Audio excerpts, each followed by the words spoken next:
Make sure you download the Woodward Sports app in the App Store and the Google Play Store today. Take Woodward Sports with you wherever you go and listen live on your phone or mobile device.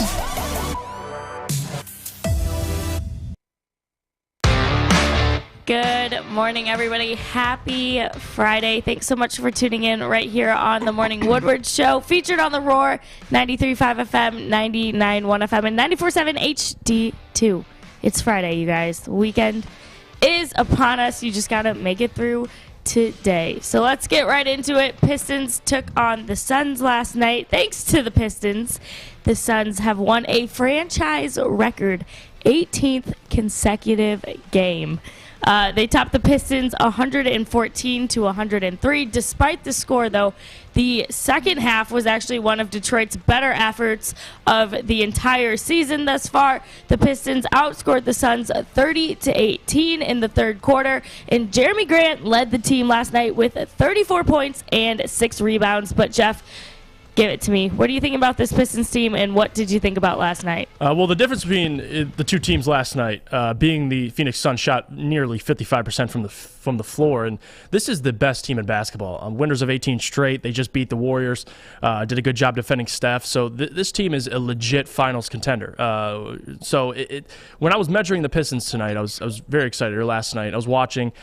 Cade Cunningham continued his streak of efficient shooting another night where he played absolutely tremendous. 8 for 15, 3 for 5 from three-point range. And him and Killian, only two guys in the starting lineup with a positive plus-minus. So impact players. And I was watching the game. In the first two quarters, the Pistons originally in the first quarter, I think, led 5-4, and they didn't really lead at all the rest of the game until nearly the third quarter when they went on a 17-0 run and nearly took the lead. And then the fourth quarter, Chris Paul took charge of the Suns and absolutely just went away with the game. The Suns didn't have Devin Booker.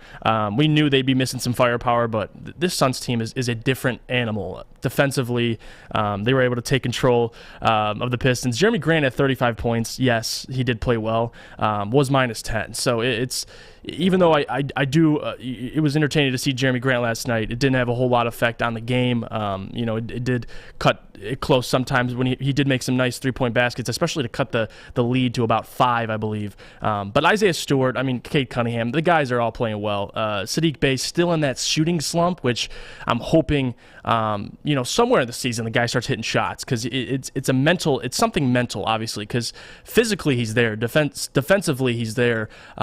Just the decision making sometimes with Sadiq Bey, you kind of question just how he's doing mentally, and I think he'll eventually get there. But it's been weird to see him so far in the season. Killian Hayes, I know we talked about it yesterday with Killian, and he had a great game. I thought didn't take a whole lot of shots, but 10 points, 2 for 4 from three-point range, can't complain. And this Pistons team, they're going to have losses like this, of course, and the losing streak they're on isn't pretty. But I liked how they competed in the second half against the Suns last night. This is a real test for them, especially on the road in Phoenix. It's a tough place to play, and I think they did a great job, especially in the second half, kind of not giving up, not throwing in the towel, and still trying to compete. But that fourth quarter, gave up 27 in the fourth. It's after giving up 18 in the third. So you got to be able to close games, and the Pistons, I believe, will do that eventually. But the point to me still stands with this backcourt. I believe Cade Cunningham, Killian Hayes, so dynamic together. That backcourt's exciting to watch because it's kind of, you can easily see how they work so well off of each other. Killian, more unselfish. Cade can be unselfish, but more aggressive, obviously, than Killian. So love watching their dynamic together. But last night, all I took really was I was impressed to see how hard they fought despite going down early. But at the end of the day, this Pistons team is going to have to start winning games on the road. They're 2-10. And they can't get a win on the road, and that's the real struggle of this team. The only wins they've been able to produce, recently has been at home. And we'll see, obviously, in the next couple games how the tone of this team changes. But lately, I just haven't seen any spark out of him besides Cade Cunningham, and he's been playing extremely well, which is a positive. But the rest of the guys got to catch up. So that's really what I took from last night. Last night was a really good showing for Killian Hayes out of everybody. Yeah, Jeremy Grant dropped 34, but if you just watch the game, Killian Hayes looked really comfortable last night. Cade looked really good, especially in the second half. And then there was Sadiq Bey, who I mean, what do you do with him at this point? He's clearly struggling for confidence. Shots aren't falling. Yeah, he's giving you effort, but I mean, his plus minus last night compared to everybody else on the team is pretty bad. Yeah. Look, it's one of those things where, yeah, you're in a rebuild. Yeah, you're trying to grow your young players, but there's got to be consequences too. And Sadiq Bey isn't a star player yet, so you can still treat him like, a player that's in development. Like, teach him a lesson. And I'm not saying bench him, but Jesus Christ, Sadiq, look, you can't go out there and go 2 of 9 from the 3-point line, and give your effort on defense and commit 3-4 turnovers. It's just, you can't do that as a 2 guard, especially a guy who's not handling the ball. So you got to expect more from Sadiq Bey in these kind of games. I thought the second half was impressive from the Pistons. Having said that, even though they won the third quarter 30-18, they were still down a good 6-7 points going into the fourth. So I wasn't going to kill them for not coming back totally or winning that game. The Suns are a more complete team. They were in the finals. This is a finals team. They're going to be contending in the West. I have no issue with them losing. What I'll have issue with is, young players not showing growth, and you can even apply this to the Lions. Now, the problem for the Lions is they're winless. That's the problem. But let's just say this was a 2-3 win team. Well, then you'd look at Penei Sewell, you'd look at Oruwariye, you'd look at some of the young guys and be like, okay, I see where this is going, and you would get behind it. And with the Pistons, they're 2-10 on the road, but I'm not gonna kill them for it. They're a young team. Jeremy Grant in no way is some sort of star leader that is gonna carry you on nights like this. So he had a good game last night. I'll give him credit, but that doesn't change my mind on him. Yeah, and it's hard, especially because there's a difference. I mean, I think the average fan, you're watching the NBA and you're watching last night's game, you see Jeremy Grant get 34, you're like, wow, he's a spectacular player. But if you really watch the game, and they went through Jeremy Grant, I mean, he's a ball stopper, and that's not always a negative. I mean, there's a lot of great players in all time that were ball stoppers, but you got to be able to shoot efficiently. And like last night, I mean, yeah, you shot efficiently, but the rest of the team couldn't catch up, and that's usually when Jeremy has his best games. When the team is shooting efficiently, he can't seem to catch up. So it's weird. Yeah, Cade was extremely efficient last night. I want to say 8 of 15. Yeah, so he played well. 57% from the mark. I thought it's impressive. I thought he really carried himself really well in the second half. He didn't jack up a ton of threes, and that's when you see the Pistons scoring, a ton of points. Yeah, it's nice to hit 3-pointers, and yes, the league is shifting into the three-point emphasis. But look, outside of Sadiq Bey, who do you really trust to hit 3-pointers consistently? And he can't even do them right now. So that's why this team averages about 98 points a game. And even last night, what'd they finish with, Jeff? 103 points? Yeah, right around their average. Not even all that impressive. I can't even count on my left hand how many times they scored over 110 points, let alone 120. So it's just not a dynamic team. Cade is finding himself still, but I think all Pistons fans can agree Cade's got something special. Sadiq Bey needs to develop consistency, and Killian Hayes, I mean, last night was a great showing for Killian Hayes. I was really impressed. Yeah, no, exactly. I knew his role, and that's what we want out of Killian. Just you don't have to be too aggressive, but just be efficient and be smart, and he was. So we're going to see, I guess, over the next couple weeks, the development of this team. I'm thinking, easily watching that game last night, they had a problem with DeAndre Ayton in the paint. I mean, obviously, Isaiah Stewart, 14 rebounds. I mean, no doubt, the guy can rebound the basketball. But the Pistons don't have any defense down low. I mean, Luke Garza's your backup big man, and he was struggling last night. I mean, he's a rookie. He's going to struggle. The guy's still trying to get used to the NBA, and he's, last night couldn't get a whole lot of minutes because he was struggling, but that's your backup big man. You don't have Kelly Olynyk, and your starting center 6'9". So size is an issue, and you saw it last night, but they play hard. So you know what? Hopefully they can steal some wins, because 4 wins right now, 4-18. You're the worst team in the league. It's not a great look, but I mean, it just shows, I think, to my opinion, if Cade wasn't on this team, they might not have a single win. I mean, this guy is a huge reason why the Pistons are even in a lot of these games. You saw it in the third quarter. You alluded to it. The guy's special. So we'll see. I'm hoping Sadiq snaps out of this mental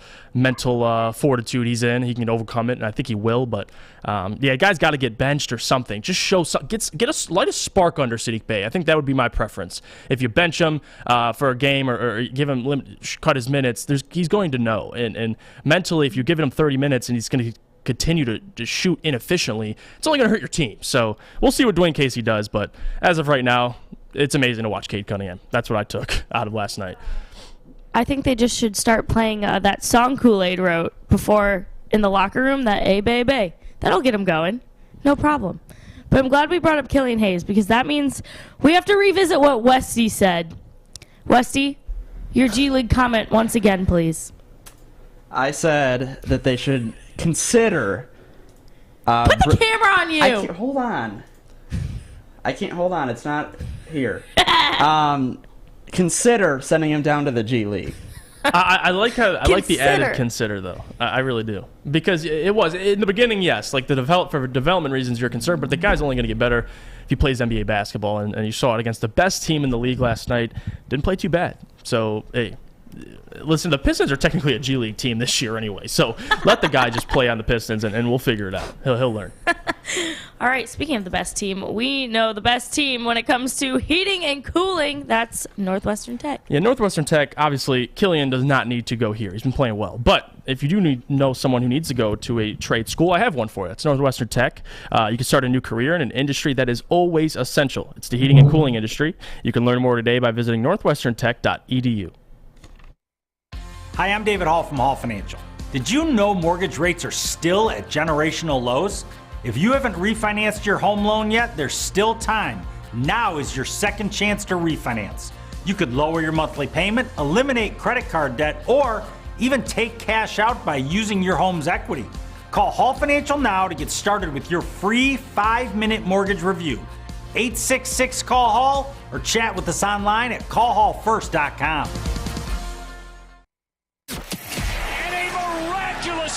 Follow us everywhere. Just search Woodward Sports on YouTube, Facebook, Twitter, Twitch, IG, and more.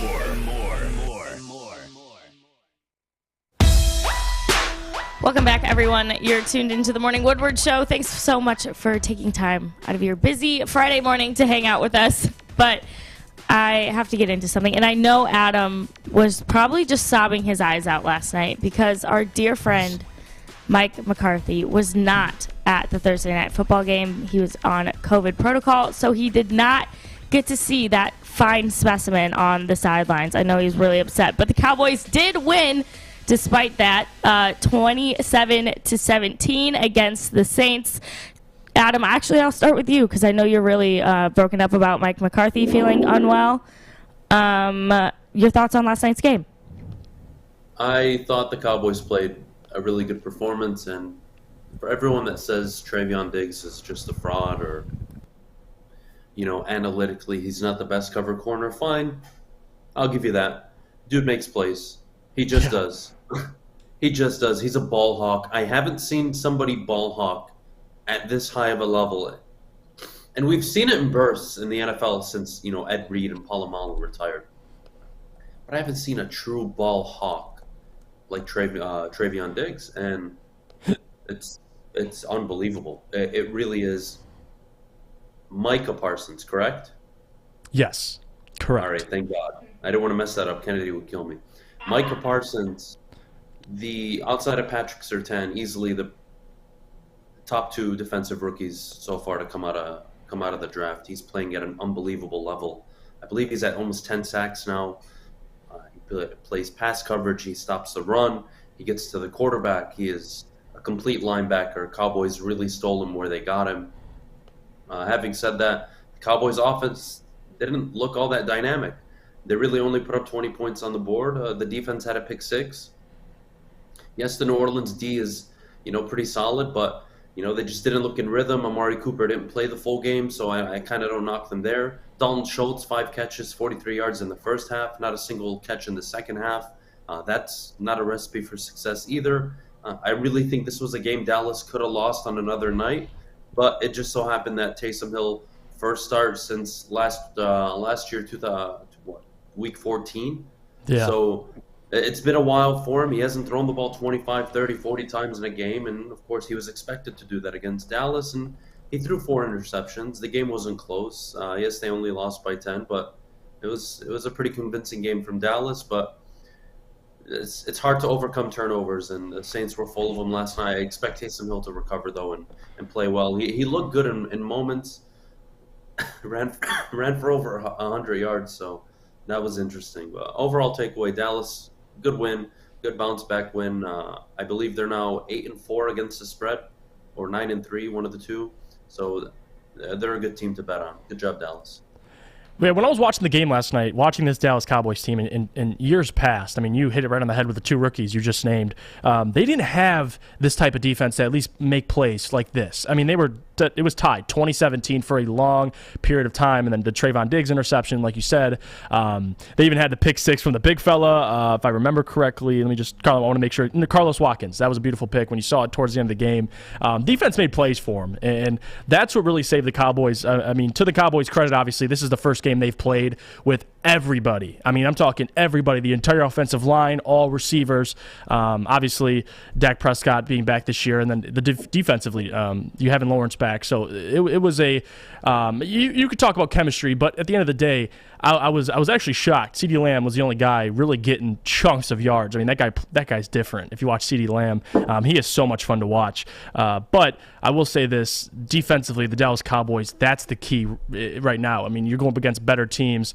Defensively, they got to get turnovers like they have been doing. Trayvon Diggs, obviously 9 interceptions. Micah Parsons, both obviously Trayvon Diggs, young player. Micah, a rookie, 10 sacks. I mean, it's absolutely ridiculous what they have. And I think that's what's important about this Dallas Cowboys team is although Dak Prescott, and I will critique him for this, when he signed that massive contract, we all were a little worried, obviously, because it's easy to win in Dallas, win games, when you have as stacked of an offense as he does. But what happens when you lose your left tackle? What happens when you lose a wide receiver because of free agency and you have to pay your quarterback? And right now, Dak, with all of these weapons, got me a little worried. Didn't look as good as I thought he looked, but you know what? I'm willing to give him more time. And I think, especially with the Ezekiel Elliott contract as well. I mean, both these guys last night, I mean, they're 2 of your highest paid, essentially, players on the team. And Ezekiel Elliott, 13 for 45. He just didn't look the same. I know he's injured with the knee injury, and hopefully you can get him back. But over the last 5 games, you just haven't seen the same Zeke. And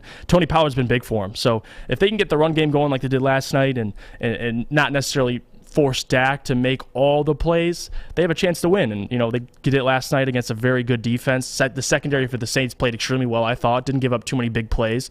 Had a couple to CeeDee Lamb, one down the field to Amari. But other than that, I mean, Lattimore picked them off. I mean, they played pretty solid. But the Dallas Cowboys, to me, they got a win last night, and they did play well. Dan Quinn obviously filling in for McCarthy at head coach.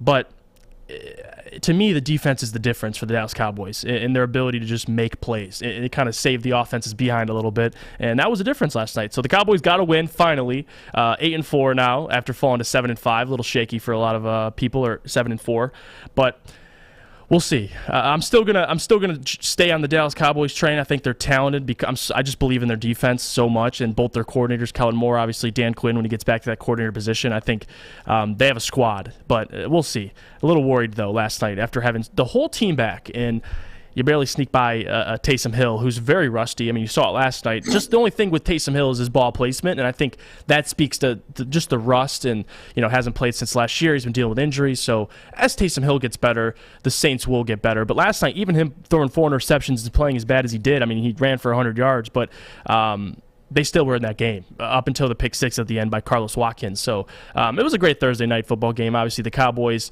had a full week. They played last Thanksgiving, so it was only a week ago. So basically, it was a Sunday to Sunday game if you look at it like that. But I'm going to wait and see on the Cowboys. Defensively, they got some studs at them, and I think we both agree there, definitely. Yeah, no, I'm with you. I love what Dallas did, at least from an adversity standpoint. I was really happy they played. Look, New Orleans is no pushover. When you're on the road, you're playing a New Orleans team that's coached by Sean Payton. You're without Mike McCarthy. A lot of things are stacked up against you. And I thought they handled it just fine. The defense made plays, and what is Dallas really known for? They're playmakers. And look, last night was another example of why Ezekiel Elliott should be cut from the team. Tony Pollard is clearly the more explosive, dynamic back. Look, these guys that come out of Ohio State and are running backs, they're just fat, lazy, unhealthy. Did I mention fat? So, Zeke is totally out of shape. He doesn't look like the same player he was. Credit to him, when he first came into the league, we're all looking like, my goodness, this dude's the complete package, can run the ball, can catch out of the backfield, go for 1,600 yards a year if he wanted to. And now we're 5-6 years in, and it's like he's not only lost a step, he's lost multiple steps. He's not hitting the holes like he used to. It's just really it's tough to justify keeping Ezekiel Elliott for what you're paying him right now. And the Cowboys are going to have to address it at the end of the year.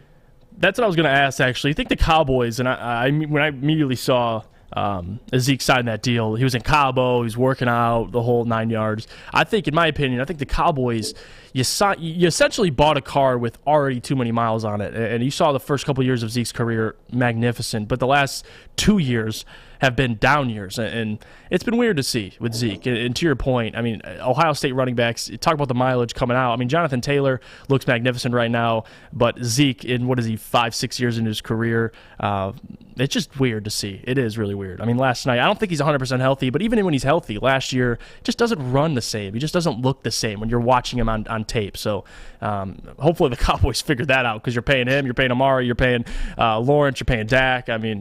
God. Do they even have a payroll for the Cowboys? Do they even have a salary cap? I don't know. I really don't. No, look, I love the one thing I love about the NFL is it has a very strict salary cap, but it's a salary cap you can kind of maneuver and pivot around. So I appreciate the gamesmanship there. Having said that, it's really the teams like Kansas City and the Rams, like Tyreek Hill, Travis Kelce, Patrick Mahomes. How the hell are you affording that? And then you look at the Rams, Von Miller, Odell Beckham, Matthew Stafford, Aaron Donald, Jalen Ramsey, Cooper Kupp. It's the funniest thing ever. But look, I'm all for it. They do need to move on from Zeke. Pollard looks much more explosive, and I really think it's time. Yeah, I couldn't agree with you more. All right, you guys. This means it's time for my favorite live read lately. Fish, will you tell us about my bookie? We've got the Big Ten Championship coming up, bud. We do, Kennedy Broadwell. We have the Big Ten Championship where you can bet on. Where do you go to bet on the Big Ten Championship and all the other ones going on? MyBookie, mybookie.ag or mybookie.com, whichever you prefer, the same thing. It's from Argentina. So that means you can bet anywhere in the whole wide world, whether you're in United States, Montana, Mexico, New Mexico, Arizona, Alaska, Nevada, Brazil, Belgium, Japan, wherever you want to live and bet. You can use it with mybookie.ag. So much fun stuff happening this weekend. It's December, which means it's the favorite time of the month. You got Christmas basketball. You got my favorite holiday, Boxing Day, where there's just endless possibilities of sports. You got the AAC championship game, which is Cincinnati Bearcats and Houston, Michigan, Iowa. What else? Oklahoma State and Baylor. A bunch of other championship Alabama, games. Georgia. Mountain West, Alabama, Georgia. NFL Sunday, CFL Sunday, and just a bunch of other stuff. Premier League, La Liga, any league in the world you want, you can use MyBookie. Set yourself up for success by doubling your first deposit when using the promo code Woodward at MyBookie. That's promo code Woodward to double your initial deposit all the way up to $1,000. Bet anything, anywhere, anytime with MyBookie. Michigan Gambling Hotline, 1-800-270-7117 if you have a gambling problem. It's that time of the year again. Time for our second annual Stuffer Studio with Woodward Sports. Last year, Metro Detroit came together to help make the largest single toy donation in Mott Children's Hospital history. This year, we make it even bigger. Stuffer Studio is happening December 13th through the 17th at the Woodward Sports Studios in Birmingham. The children in Mott Children's Hospital fight so hard all year. Now it's up to all of us to help bring a smile to their faces. So while you're out holiday shopping, make sure you pick up an extra toy or two and help us spread some love to Metro Detroit this season. We look forward to seeing you December 13th through the 17th as we stuff our studio with Woodward Sports and Myre. Woodward Sports Network, let's go! Ho, ho, ho, ho! Hi, I'm David Hall from Hall Financial. Choosing between a 15 or 30-year mortgage can be difficult. which is why we offer the Modern Mortgage, a flexible term that's customized for you. 866-CALL-HALL or chat with us online at callhallfirst.com. Welcome back, everybody. Well, Fish just told us we can bet on the Michigan-Iowa Big Ten Championship. Let me tell you about it. Number 2 Michigan taking on number 15 Iowa, going head-to-head for the Big Ten Championship this Saturday at 8 p.m. at Lucas Oil Stadium in Indianapolis. Michigan is the favorite at minus 435. When the Hawkeyes and the Wolverines meet this Saturday, it will be for the 62nd time, dating all the way back to 1900. Michigan leads the all-time series 42-15-4. You guys, is there anything that you can think of that this Michigan team has to worry about? Adam, let's start with you. I think they need to worry about complacency.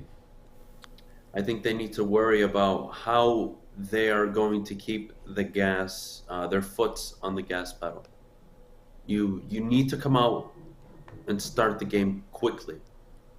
And we saw it against Ohio State. We saw them dominate early. They first drive, go down and score. And then it was, one more touchdown. They went in 14-13 at halftime. You don't want to be in a tight game versus Iowa. Stingy defense, very stubborn. A damn good head coach. This is going to be a tricky game. I'm still going to take Michigan, of course, but this is a game where they need to come out and keep their foot on the pedal for 60 minutes, not let up, force turnovers, don't commit turnovers, don't give Iowa a chance, don't give them this hope or this feeling that they're even in the game. And I think that's your best bet. If you play a close game versus Iowa, I'm not saying you can't win, but Jesus, I don't think anybody wants to watch that. Yeah, I think Michigan this weekend, and you kind of alluded to it already, is just not beating themselves. Because I think Iowa, like you said, stingy defense. Defensively, we know Iowa will show up. Can they stop the run is the question, and can Cade keep the ball out of their hands? And I think they'll have a great game plan going in. And offensively, I don't know if Iowa can keep up with, especially, I'm not even talking Cade McNamara. I'm just talking about this run game and the ability to not only I'm not even talking about time of possession, because you don't need time of possession necessarily. If you can go down and score like they did against Ohio State and play stifling defense like they did, then they'll just be just fine. I think they win this weekend, but the main thing is just not beating themselves and not letting last weekend affect this weekend. It's holding an opportunity. You essentially control your own destiny, and they understand the pressure, and Jim understands the pressure. And I think going in this weekend, they understand that Iowa's no team to be sleeping on, at least. I mean, regardless if they're 13th ranked, they're 10-2, like you said, coached well. So the question is, can Iowa hang in there offensively? And I don't think so. I think it will be a close game, especially early on, because that's kind of the recipe for Michigan. I don't think they get off to a hot lead, but I think as the game progresses, you're going to start seeing Hassan, Blake Corum, maybe Cade get some completions down the stretch, and they run away with it. But like I said, you cannot sleep on this defense for Iowa. I mean, they've been terrorizing teams. Offensively, they might not even be getting anything going early in the game. Their defense, as long as they can hold the other team, offense seems to get going. So Michigan, keep your foot on the gas pedal. That's my advice, and don't let up. And I think this weekend, the only one who can beat them is really essentially themselves. They're too talented. Ajabo, Hutchinson, they're going to be getting after Spencer Petra's ass, and I'm not worried about it at all. So, but it will be interesting. Obviously, still a good game. It's going to be a electric environment, and that's going to elevate the play of Iowa. It is, and both teams, Michigan as well. So this weekend, if I had to put a base of score on it, just so I revisit this moment possibly, I'll say Michigan wins 34-14. I'll say that. That's my score prediction. What about you, Adam? Very convincing, and I think you want to win in a convincing way going into the college football playoff, but hey, a win's a win. So I think you take them as you get them. I don't think it's going to be a high-scoring game. I think Michigan pulls it off 27-16. I don't see how Iowa's going to put up more than 24, 27 points. I don't see it. This defense just held Ohio State to 27. It's a damn good defense, and I think if all goes well over the course of the season, we may look back at Michigan as maybe one of the more underrated defenses throughout college football. I know everybody's looking at Georgia. But what they did against Ohio State was damn impressive. So, look, I like Michigan this weekend. I think everybody does. You got to finish the job. Everyone says, job not done. Finish the job. You got to do it. You got to do it. And look, Jim, Cade, everyone's got to step up to the plate. Cade can't go 13 of 19 again and think that they're going to win the game and throw an interception and no touchdowns. And it's not a shot at Cade. He's done the job he's been asked to do at an okay level. He's sort of a game manager, and when the team can run the ball the way they did against Ohio State, that's phenomenal. And there are going to be moments like there have been throughout the season where you're not able to run the ball the way you want to, and you got to be able to step up to the plate, and he hasn't shown he can do that yet. And until he shows he can do that, it's going to be tricky. But I think Michigan should be able to run the ball consistently over Iowa, maybe not as dominating as they were over Ohio State. Having said that, I don't think Iowa really matches up well with Michigan. I just think there's too many gaps between talent level along with play style. I think Mike McDonald's going to put together something really dynamic for Iowa. They're going to struggle on offense. And then, of course, Michigan's offensive line, they're bullies. They really are. And coming off of that performance against Ohio State, I have no reason to doubt Michigan can't pull this off pretty convincingly. Especially because considering Iowa, obviously they like to run the ball, and if you can establish dominance at the line of scrimmage like Michigan did last week, like you said, no problem. Offensive line does if they do what they did last week against that Ohio State front. Iowa, obviously, in my opinion, a better defense, at least on paper. They've been performing well, but still, I think offensive line for Michigan is just too talented. Defensive line as well. They're going to get after them, and I think this weekend it's really Michigan's game to lose essentially. And if they get off to a 2-score lead in the first quarter, I think Michigan runs away with it absolutely, because I don't see Iowa clawing back. So it just depends how they start the game, and hopefully, I think you saw it last weekend, the early interception by Tate Myre. The defense was able to kind of masquerade that mistake, and I think this weekend, if they play as well as they kind of carry that momentum, they'll do the same exact thing. Hopefully it doesn't throw an interception, of course, but you never know. And I think defensively they'll hold tight. So I'm not worried about it. Hutchinson, though, Jabo, they're going to be a problem, definitely, this weekend. So cannot wait to see this. It's going to be good. I'm all for it. Look, everyone's talking about Hutchinson maybe going number 1 overall. You put together a 2-sack performance. Mm-hmm. You can, I don't know, guys. Look, trying not to put Big Ten or Michigan bias into this, but if I'm the Detroit Lions, honestly, I'm really considering Aiden Hutchinson. He really reminds me an extreme, dynamic version of TJ Watt mixed with a little bit of Myles Garrett, and not so much from the physical standpoint, but from that dog mentality standpoint that Myles Garrett has. I really like Aiden Hutchinson. It's going to be tough. It's going to be tough for any team to pass on him. Let's just be honest. You have Evan O'Neal that probably go top 2, top 3 this year. Where's Aiden going? Is it Thibodeau 1, Neal 2, Hutchinson 3? Yeah. Look, no, right. If you redraft the TJ Watt class, he went 30th overall. He's going top 3, top 5. So, look, he's just insane. He really is.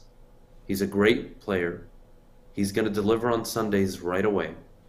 And, yeah, he may not have the ceiling as Thibodeau, but what if Thibodeau never reaches that ceiling? So, look, I really like the J.J. Watt, the T.J. Watt, those comparisons. I think they're fair, but you got to consider Hutchinson number 1 overall. He's played his way into that spot, and you can't ignore it. Yes, Thibodeau all year was the consensus. It was obvious, but look, I'm sorry. When a guy plays the way he plays, shows up in the big games like he has, look, it's essentially a coin toss. And you're going to be happy if you take Thibodeau or Hutchinson, but I think you really got to consider taking him number 1 overall. I really do. Yeah, and I couldn't agree with you more. Considering the coin flip thing is interesting, especially considering Oregon plays Utah this week. So it's a big game for both of those guys. Obviously, if Hutchinson goes off, gets 1 or 2 sacks, and even has a dominant performance, he's going number 1. But if he doesn't have his dominant performance as we're used to seeing, Thibodeau comes out with a 2-sack performance, whatever, forced fumble, then it gets more interesting. But like you said, I think it's Hutchinson's. He's the number 1 pick to lose. I think it's his pick to lose. He's earned it. He's played like it, and I love the comparisons. I mean, the Watt brothers, you can do it all. I mean, he's an animal, and he's got a high motor, and those are the type of players that make an impact right away. High motor, and I don't look into the ceiling. I mean, there are certain players you can look at the ceiling, but in this case, you just take the best player, and to me, on paper, it's Aiden Hutchinson. Well, look what the Lions did not too long ago. Okay, Ndamukong Suh was one of, if not the most dominant forces in college football we have seen in a long time. Yeah. Of course, they took him. And with him, it was like, what's his ceiling? He could be the best defensive tackle to ever have played in the NFL history. Who knows?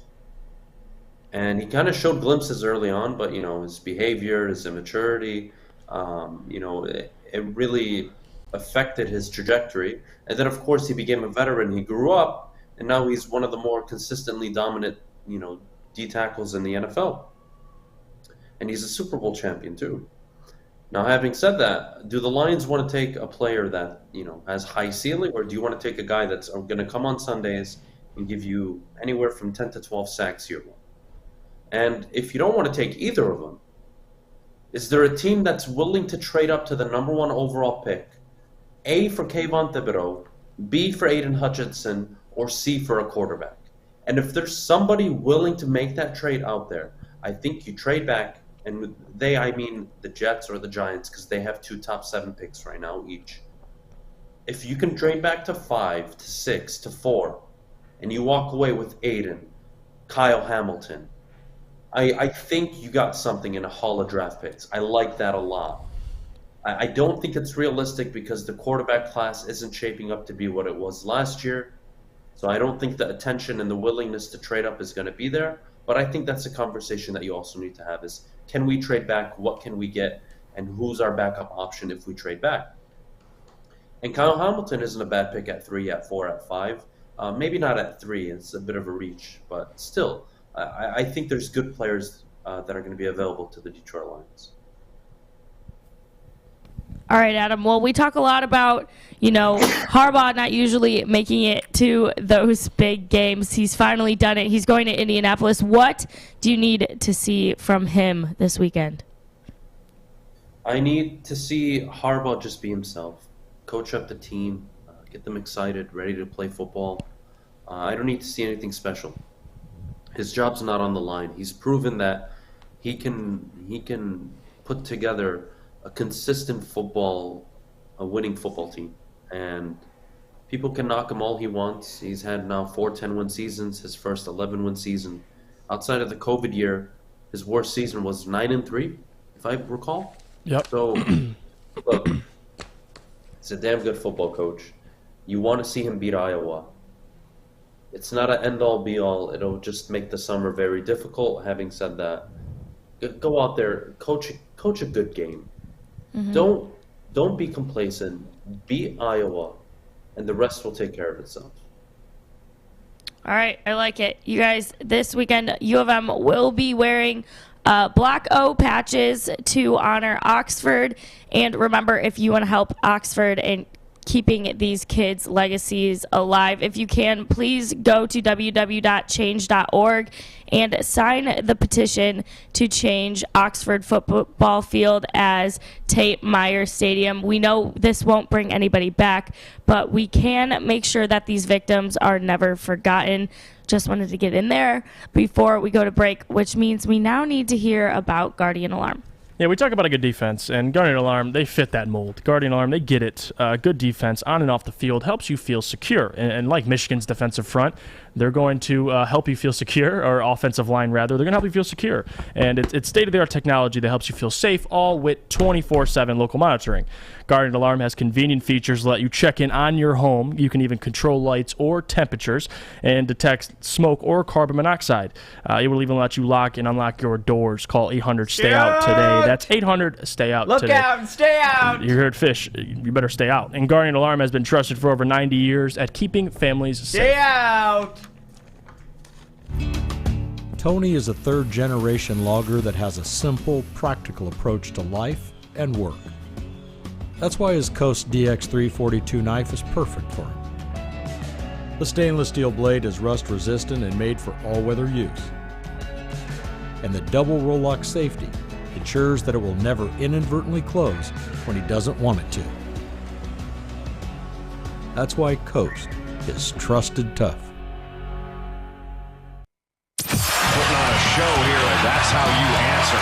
We love our sports. We just wish they'd love us back. Detroit sports for Detroit sports fans. Woodward Sports.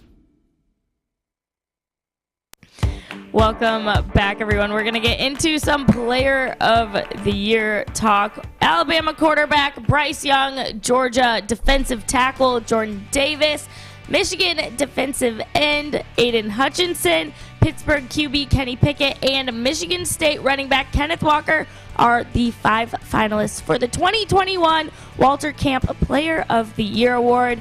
You guys, who is winning this award for you and why? Well, this is tough because I'm a little selfish, and I want to say, obviously, my Heisman pick is still Bryce Young, but I believe, in my opinion, if you look at the recent Walter Camp Player of the Year awards, most of them are Heismans. I mean, Tua won it 2 years ago, and that was when, or 3 years ago rather, and that was when Kyler Murray won the Heisman. But Joe Burrow, Devonta Smith, Baker Mayfield, Lamar Jackson, Derrick Henry, like these are all Heisman winners. So to settle my point, I want Kenneth Walker to win it. All right, that is just because I thought about this all last night, and I was up all night thinking about it because I want to say Bryce Young. That is who I want to say, but it's hard for me because to me, offensively and Player of the Year is just they're very similar. Heisman, I don't get all these awards. I really don't. I mean, Player of the Year award, you got Heisman. I believe Heisman, the most important player on his team, and then you look at Player of the Year, it's the most impressive season. I don't understand it, but I will say this: Kenneth Walker, just so I can have Bryce Young win one, Kenneth Walker win one. I'm going Kenneth Walker. I mean, guy, you could talk about how important he's been to Michigan State, almost 1,700 yards. I mean, second among all running backs in college football. 18 touchdowns for a 10-2 Spartan team. I mean, sounds good. And Peyton Thorne, I think what gives him even more credibility is Peyton Thorne's looked great this year, obviously, and with those 2 receivers, Naylor and Reed, up until a couple games ago. Obviously, Naylor got hurt, but that offense has looked electric all year. And I think it kind of starts with Kenneth Walker because it opens up so much for Peyton Thorne. So I think impressive season by him, and I think offensively so dynamic. So I'm going to throw him in for my pick to win the Walter Camp Player of the Year award, just so I can have 2 guys that I can't decide between, win one of each award. I'll just go with that. I think they both deserve it, but for me the race is Hutchinson, it's Walker, and it's Bryce Young. That's my 3, and it's going to be interesting to see who ends up getting it. But why not split it? Kenneth Walker, and then we got Bryce winning the Heisman. I'll take it. I don't even know what to say to that. Look, I think the Walter Camp Award should go to the best player from week 1 to the final week of the season who's demonstrated value to their team, consistent play, who's shown up in big games. And I think, right now, Bryce Young hasn't played that big game. It's happening on Saturday, but he hasn't played it yet. So I'm waiting for that moment from Bryce. And if he shows up on Saturday, it's going to be tough for me to argue against the Walter Camp Award or the Heisman. Having said that, he doesn't have it on his resume yet. I know his numbers are good. But for me, I think the poll front runners should be the guys from East Lansing and Ann Arbor. I think Kenneth Walker and Aiden Hutchinson have shown immense value and elite consistency all season long for their programs. They've helped single-handedly win their programs' football games. For me, those 2 deserve more credit than what they're even getting from their own local media, let alone national media. So for me, I'm going to give my front runners until the weekend passes right now to Kenneth Walker and Aiden Hutchinson. It's no doubt. Bryce Young will have his opportunity this weekend, the same way C.J. Stroud did against Michigan. Stroud had his opportunity to go out, continue the win streak, dominate in Ann Arbor, He didn't. Yes, the numbers look good, but it was all check down throws. It was all 7, 8 yards down the field. It wasn't anything impressive. Michigan put up a good game plan that he couldn't figure out. That eliminates him. Bryce Young, going against one of the best Georgia defenses we've seen in a long time. Mm-hmm. How's he going to react? Does he play a good game? If he doesn't, he's out of the conversation. He just is. So, and if he plays extremely well and they go on and win, well, then he almost secured every award you can think of. But for me, I'm tired of it being a quarterback award. Give it to the edge rusher. Give it to the running back. They both were essential in getting their team to a double-digit win season. Yeah, and definitely, I mean, we can all look back at the Ndamukong Suh and the Heisman vouchers for him, too. And I think defensive players don't get enough respect, definitely, to your point. My question to you would be for Aiden Hutchinson, and I'm not taking anything away how dominant he was, because obviously we talk about the historic performance against OSU. I mean, the resume's there. I think what gets lost in it, Adam, and I want to hear your opinion on it. Do you think the 11 sacks and 5 forced fumbles, second among college football, by Ajabo is kind of lost in there somewhere when you talk about Hutchinson and the Heisman and all these awards, or is it just strictly he's the reason? Give the man the award. No, look, Ajabo doesn't get the credit maybe we feel he deserves because he plays with the best edge rusher in college football, and it's Aiden Hutchinson commanding all that attention. And last I checked, teams have consistently decided we're going to double Aiden before we double Ajabo. And Ajabo's great, don't get me wrong. He's not Aiden Hutchinson. He could be. He's younger. But no, this is clearly his award to lose. So for me, it's Aiden all the way. And I'm tired of the SEC bias. I'm tired of the quarterback awards. I'm just tired of it. It's so comical that a quarterback at Alabama, yes, 40 touchdowns, 4 interceptions, great. 16 of those touchdowns came against teams that aren't even ranked in the top 100. It's just so funny to me. I'm not going to sit here and say Kenneth Walker's touchdowns are against bad teams. I mean, they're touchdowns, so you got to count them all. It's the big games. Not, though. His only bad team that he played against was Youngstown State, and they sat him that game because they were blowing them out. He could have easily ran for 200 yards and padded his stats, but no, they saved him. No. No, I mean, listen, I'm not going to take anything away from Bryce Young. I think playing 11th ranked Florida, he played 12th ranked Ole Miss in Arkansas. I mean, there's a couple ranked opponents in there. I mean, that's college football. I mean, I don't. He plays in the SEC. I yeah, get and it. played well. He struggled against LSU. He struggled against Texas A&M. He struggled against Auburn. Struggled is interesting. I mean, the guy defined struggle. I mean, they had a close game, to your point. So I guess, I mean, he didn't. It's not like the guy went out there and threw interceptions. I mean, he still plays well. They win. So I think that's the biggest thing. This reminds me of the Aaron Rodgers conversation, because Aaron Rodgers doesn't throw interceptions. It just means he's had an above shoulder above everyone else. Like, he throws the ball away. Okay, fine. He doesn't commit interceptions. Doesn't put his team in a bad spot. That's what I meant. I mean, it doesn't. Fine, but 3 and outs, not being able to drive the ball downfield, not putting together drives, that's just as, damning on your team. Just because you don't throw interceptions doesn't mean you're not playing well. I don't get that argument at all. And look, Bryce Young has been impressive all season. I'm not going to discredit him. But having said that, he's going to have his opportunity on Saturday. And I don't want to hear the Bryce Young Heisman talk, Walter Kemp Award. I don't want to hear any of it. I don't want to hear any of it until he's played Georgia. Michigan has played Ohio State. Kenneth Walker has played Michigan. 5 touchdowns against them. Aiden Hutchinson, 15 quarterback pressures, 3 sacks against Ohio State. And those schools' biggest games of the years, those players stepped up. Alabama, your biggest game of the year is Georgia. What are you going to do, Bryce Young? It's that simple. All right. Well, we'll revisit this, obviously. We'll have there's still more football to play, so we can't settle on it now. Look, after Saturday, I'm happy to sit up here and say Bryce Young deserves the award. But hold on, he doesn't deserve it over Hutchinson or Kenneth Walker, in my opinion. That's kind of where I'm getting lost, though, a little bit, is because you're saying he's not in your top 2, but if he wins this weekend, he jumps those guys, is what you're saying. So Not if he wins this weekend. It's does he play in a convincing way against the nation's best defense? Narrative, man, narrative. Think. What can you do against the opponent that has the best defense? If he goes out and throws 3 touchdowns, 300 yards, he is a lock for the Heisman and for the best player in college football. It is a lock. If he goes out and plays a stinker, I have to look at what did Bryce Young do against Georgia? The team that is the best team they played on their schedule. Oh, he didn't do that great. Oh, well, okay. What Hutchinson do against Ohio State, who they haven't beaten in 10 years? Oh, he had 15 quarterback pressures and 3 sacks. What did Kenneth Walker do against an undefeated Michigan in East Lansing? Carried them and ran for 5 touchdowns. Look at the guys' biggest games of the year at the time and look at their performances. And for me, Bryce Young, he controls his destiny. If he balls out on Saturday against against Georgia. Against Georgia, he's earned the right to win that award. But I don't think the hype on Hutchinson is overrated. I just don't.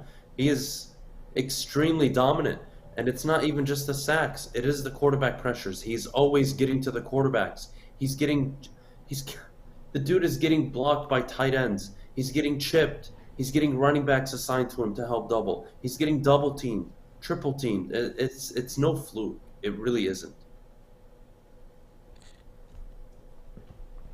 All right, you guys, at that, we will go to break. Coming up next, we will preview the Lions-Vikings game for you guys. But first, I need to tell you about the Carpet Guys. Are you thinking of new flooring all month long? The Carpet Guys are giving you up to 60% select flooring options. Carpet, hardwood, vinyl, and laminate. They do it all. For the best installation and a lifetime installation warranty, there is only one place to call. Be wise. Call the Carpet Guys at 855-4MY-GUYS.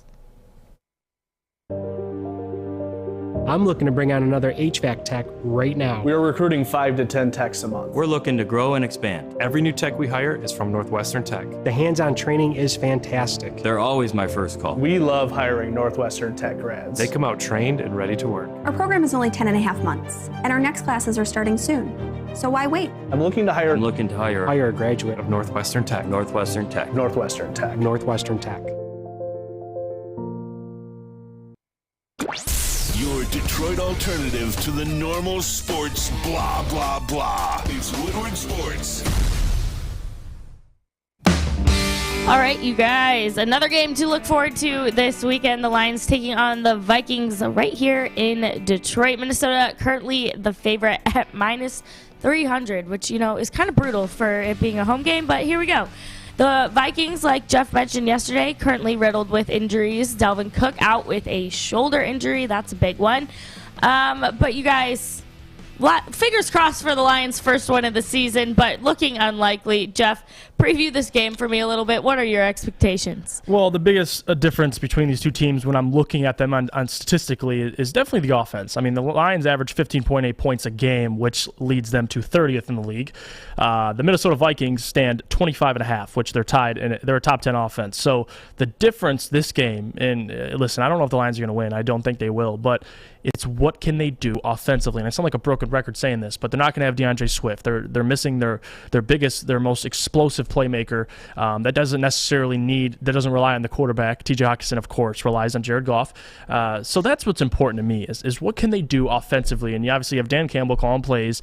You've had the press conferences all week by TJ Hawkinson talking about they're fixing things up. They're getting things all tidied up. And if you look at third down efficiency for this offense, they can't stay on the field. I mean, they're 32.6, which has them at 31 in the league, 31st, compared to the Vikings, which they're a top 20. So you have to be able to convert on third down. You got to be able to extend your drives. And with Minnesota, they're without Dalvin Cook, but even with Madison, I mean, they can still run the football. And Kirk Cousins, I mean, say what you want about him, and we talked about the comparisons between him and Jared Goff. You see it now, and the guy's got two playmakers on the outside, and he still looks good. He doesn't necessarily. I mean, Dalvin Cook's been in and out of the lineup, and he's still playing well. So I'm not really going to sit here and say no Dalvin Cook, we have a chance, because no, I think Kirk can definitely punish us through the air. It really comes down to, is he going to make a mistake? and how well do the Lions play offensively? Because defensively, I know they'll be there. They'll show up. I don't know. I hope it won't be a Philadelphia-esque performance, but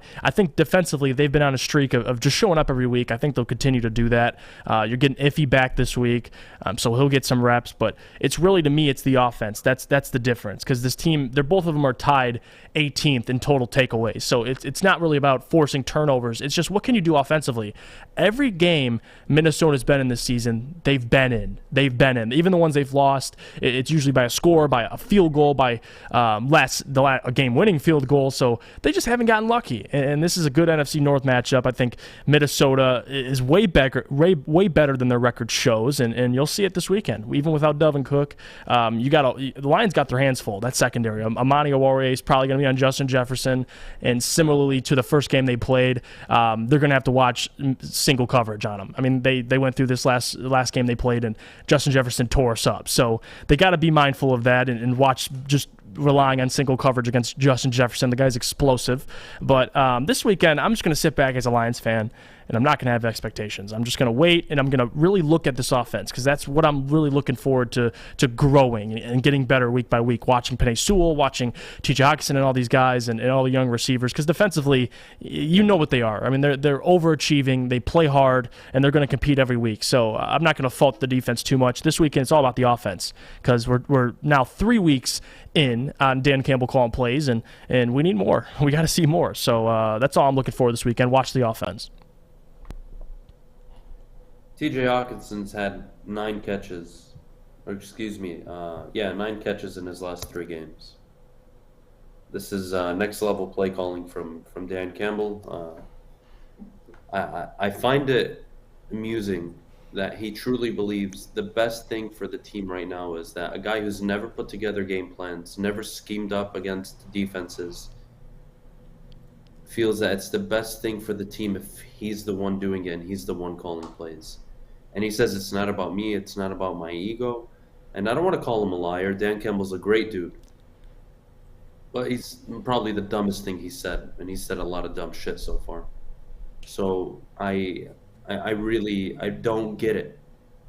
As bad as everyone can say Anthony Lynn has been, last I checked, they are now 10 straight games without scoring more than 20 points or 20 points at all. It's despicable. An NFL record. That's an NFL record. There are 6 teams tied in second place with a streak at 9. The Lions, since week 1 against San Francisco, have not scored 20 points. Put that into perspective. With both really Anthony Lynn and Dan. Yeah, but no, it's looked worse under Dan. I'm sorry. Look, under Anthony Lynn, you weren't frustrated by play calling. You weren't frustrated by situational, awareness.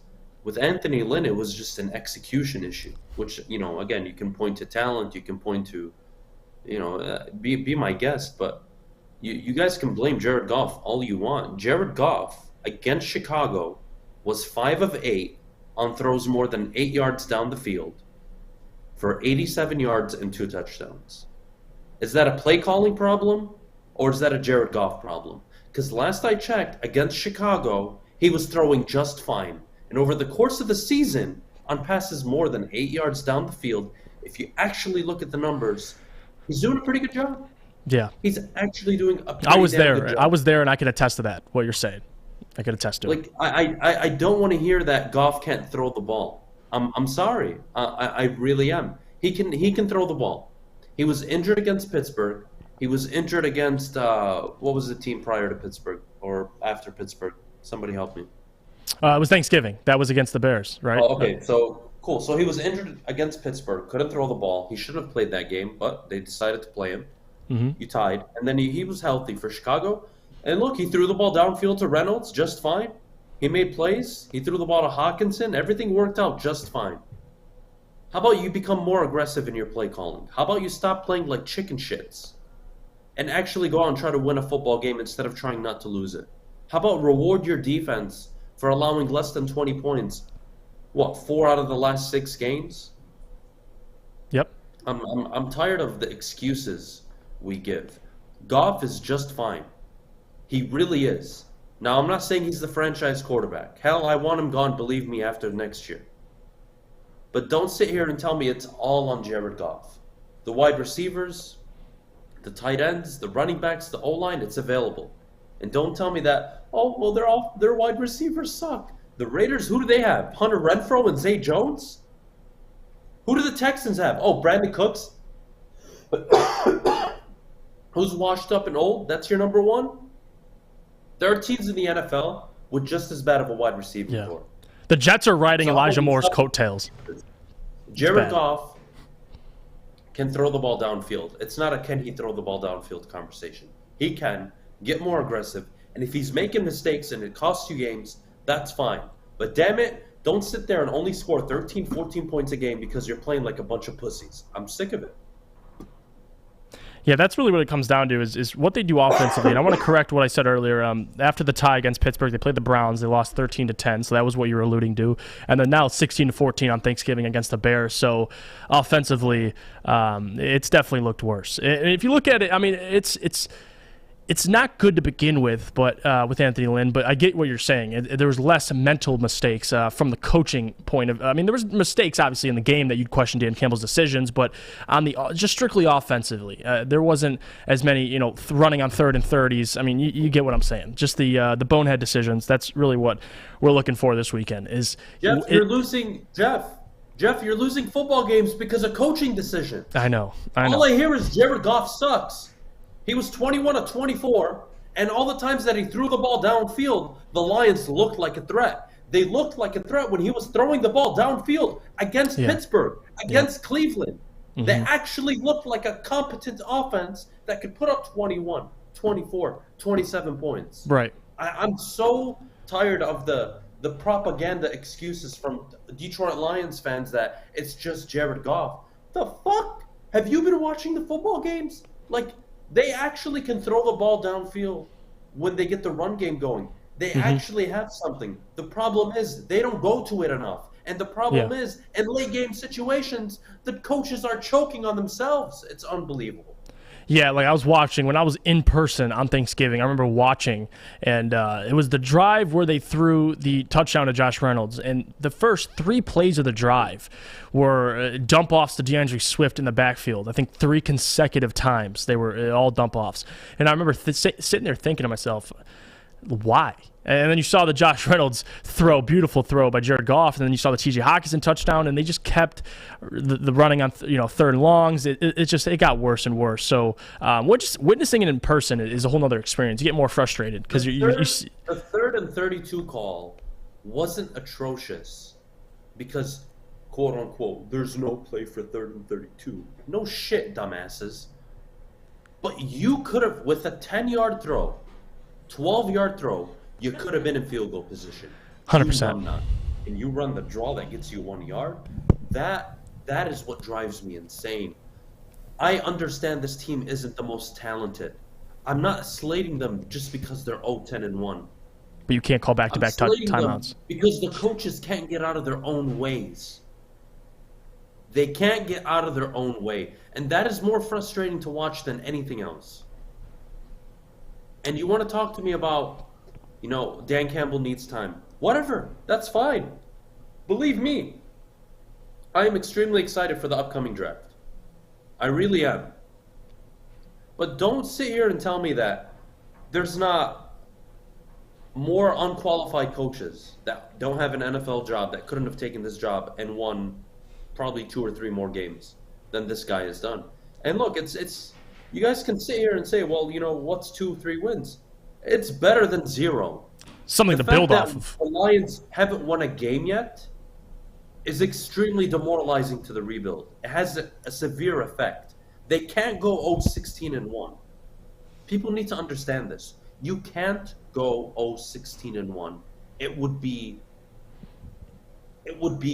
a complete travesty. It would be. I couldn't even justify it. I keep telling you he's Hugh Jackson. This is unbelievable. The team will get better in the offseason. The draft capital that the team has acquired will help the team get better. I trust Brad Holmes to make good decisions in the offseason, free agency, etc.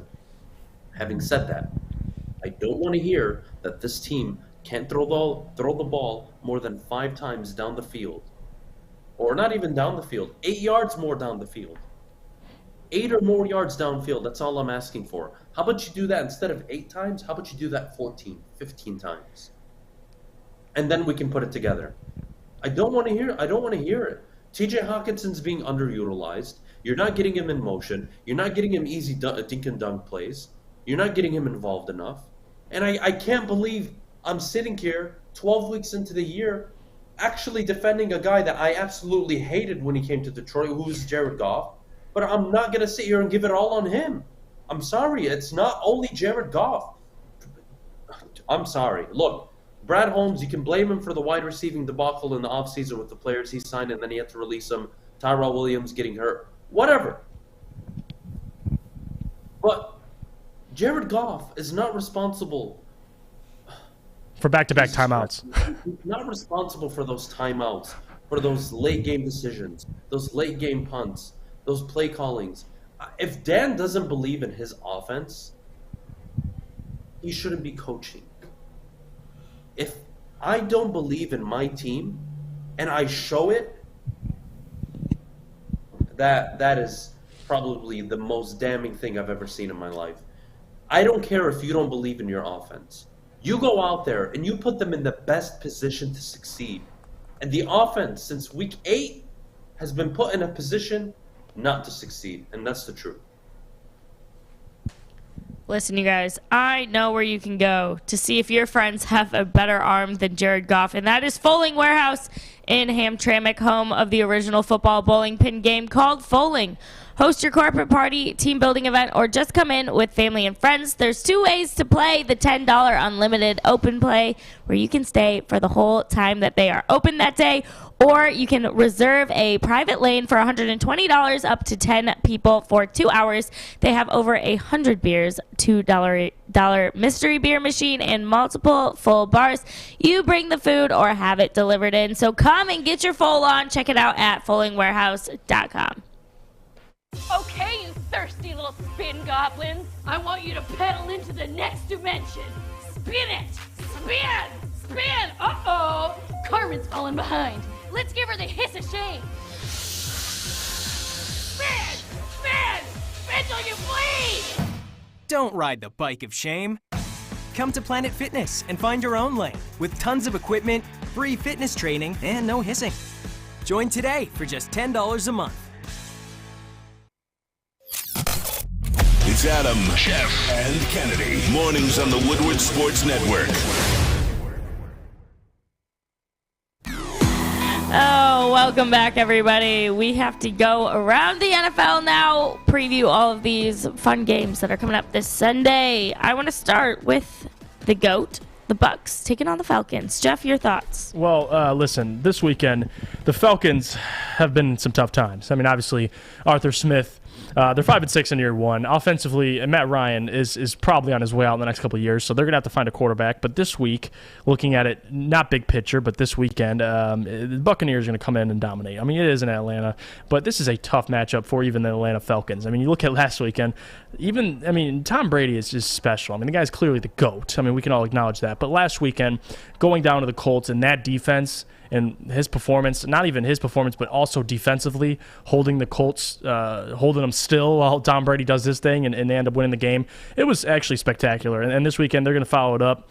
Tampa Bay, they know they're 8-3. They can't afford to lose a whole lot of these games, especially in the same conference. So I think they'll get after Atlanta and Matt Ryan this weekend. Hopefully I got Cordell Patterson starting on my team in fantasy low key, so you want the man to get some points. But the reality is, if he breaks his leg, I'm going up against him. So I hope he breaks his leg. Oh, that's got to stink. Now we got to disagree here. But anyway, I think the Bucs win decisively. I'll say, you know what? I'll give them 37-17. I think they get it done. Speaking of teams with one of the worst wide receiving cores in the NFL, the Atlanta Falcons. It's pretty bad. Tajay Sharp, Russell Gage. All they have is a tight end? Are they tight end centric? That's weird. I never heard of that. Wait. Who? Yeah, right? Cordell, That's weird. Dynamic running back? Wow. Never heard of it. Unreal. I love people. Look, I think the Bucs wipe the floor. I think this is a redemption game for Tom. I think he throws 4 touchdowns. It's just one of those days for Atlanta. Wrong place, wrong time. They're coming off a big win against the Colts. Tom Brady, I think, only had 1 touchdown pass in that game, so expect him to make a case for MVP this week against Atlanta. All right, I like it. Up next, my boy Darius Slay. The Eagles taking on the Jets. Will we see another Slay touchdown, Jeff? Well, yeah, definitely. I mean, you look at the Jets and Zach Wilson, man. I mean, the guy plays. He doesn't play well. He gets banged up. He's back. He doesn't play well. So I kind of feel bad for him in a way because the guy can't stay healthy enough to get better. I mean, he played bad, he got hurt, so then you only understand he's going to come back from injury playing bad. I mean, he hasn't really gotten his legs under him. So Zach Wilson, my bad, you're going to take this L, even at home this weekend. It's going to be close, though. It's going to be close. I think the Jets, they're stingy, the Jets. They find a way to compete. And wow, would you look at that, Adam? They're 3-8, and they find a way to compete offensively as well. That's a team that could score over 20 points, so you don't know. You really don't. Even with Zach Wilson throwing an interception, they still find ways offensively. I'm a big fan of Michael LaFleur. I think they keep it close, but Philly gets a win. I think they'll win 27-20. I think the Eagles, coming off a really bad performance last week, Jalen Hurts, 3 interceptions. I think they somewhat get the offense going this week, but I don't think it's going to be enough. I'm taking the Jets as underdogs at home. Give me it all day. I love it. Plus 235, I believe, is the line for the Jets this weekend. Mm-hmm. I'm all in on it. Give me the Jets over the Eagles. Darius Slay, no, Kennedy does not score another defensive touchdown. It was amazing what he was doing. He will not continue it this week. Having said that, give me the Jets. I think they ruin and all but end the Eagles season.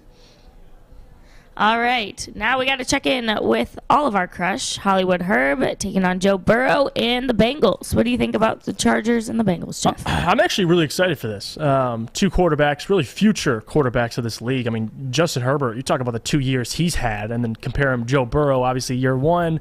Played well, got hurt with the ACL, and now year 2. Can't throw interceptions. We've seen that out of Joe Burrow, but the guy's special. I mean, you can acknowledge that. And since Cincinnati has kind of taken the ball, I wouldn't say out of Joe Burrow's hands, but taken it less out of his hands, because now they're a run-heavy team, even more so than they have been early in the season. I'm glad they're using Joe Mixon as a fantasy owner. You're definitely glad they're using Joe Mixon.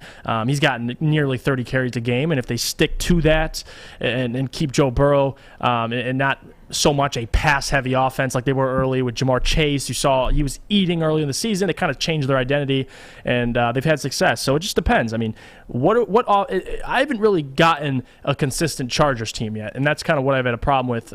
They're so dynamic, but sometimes they play to the level of their opponent. So I don't know if this week it's going to be close, definitely. It could be a high-scoring game because both of these offenses can put up points, definitely.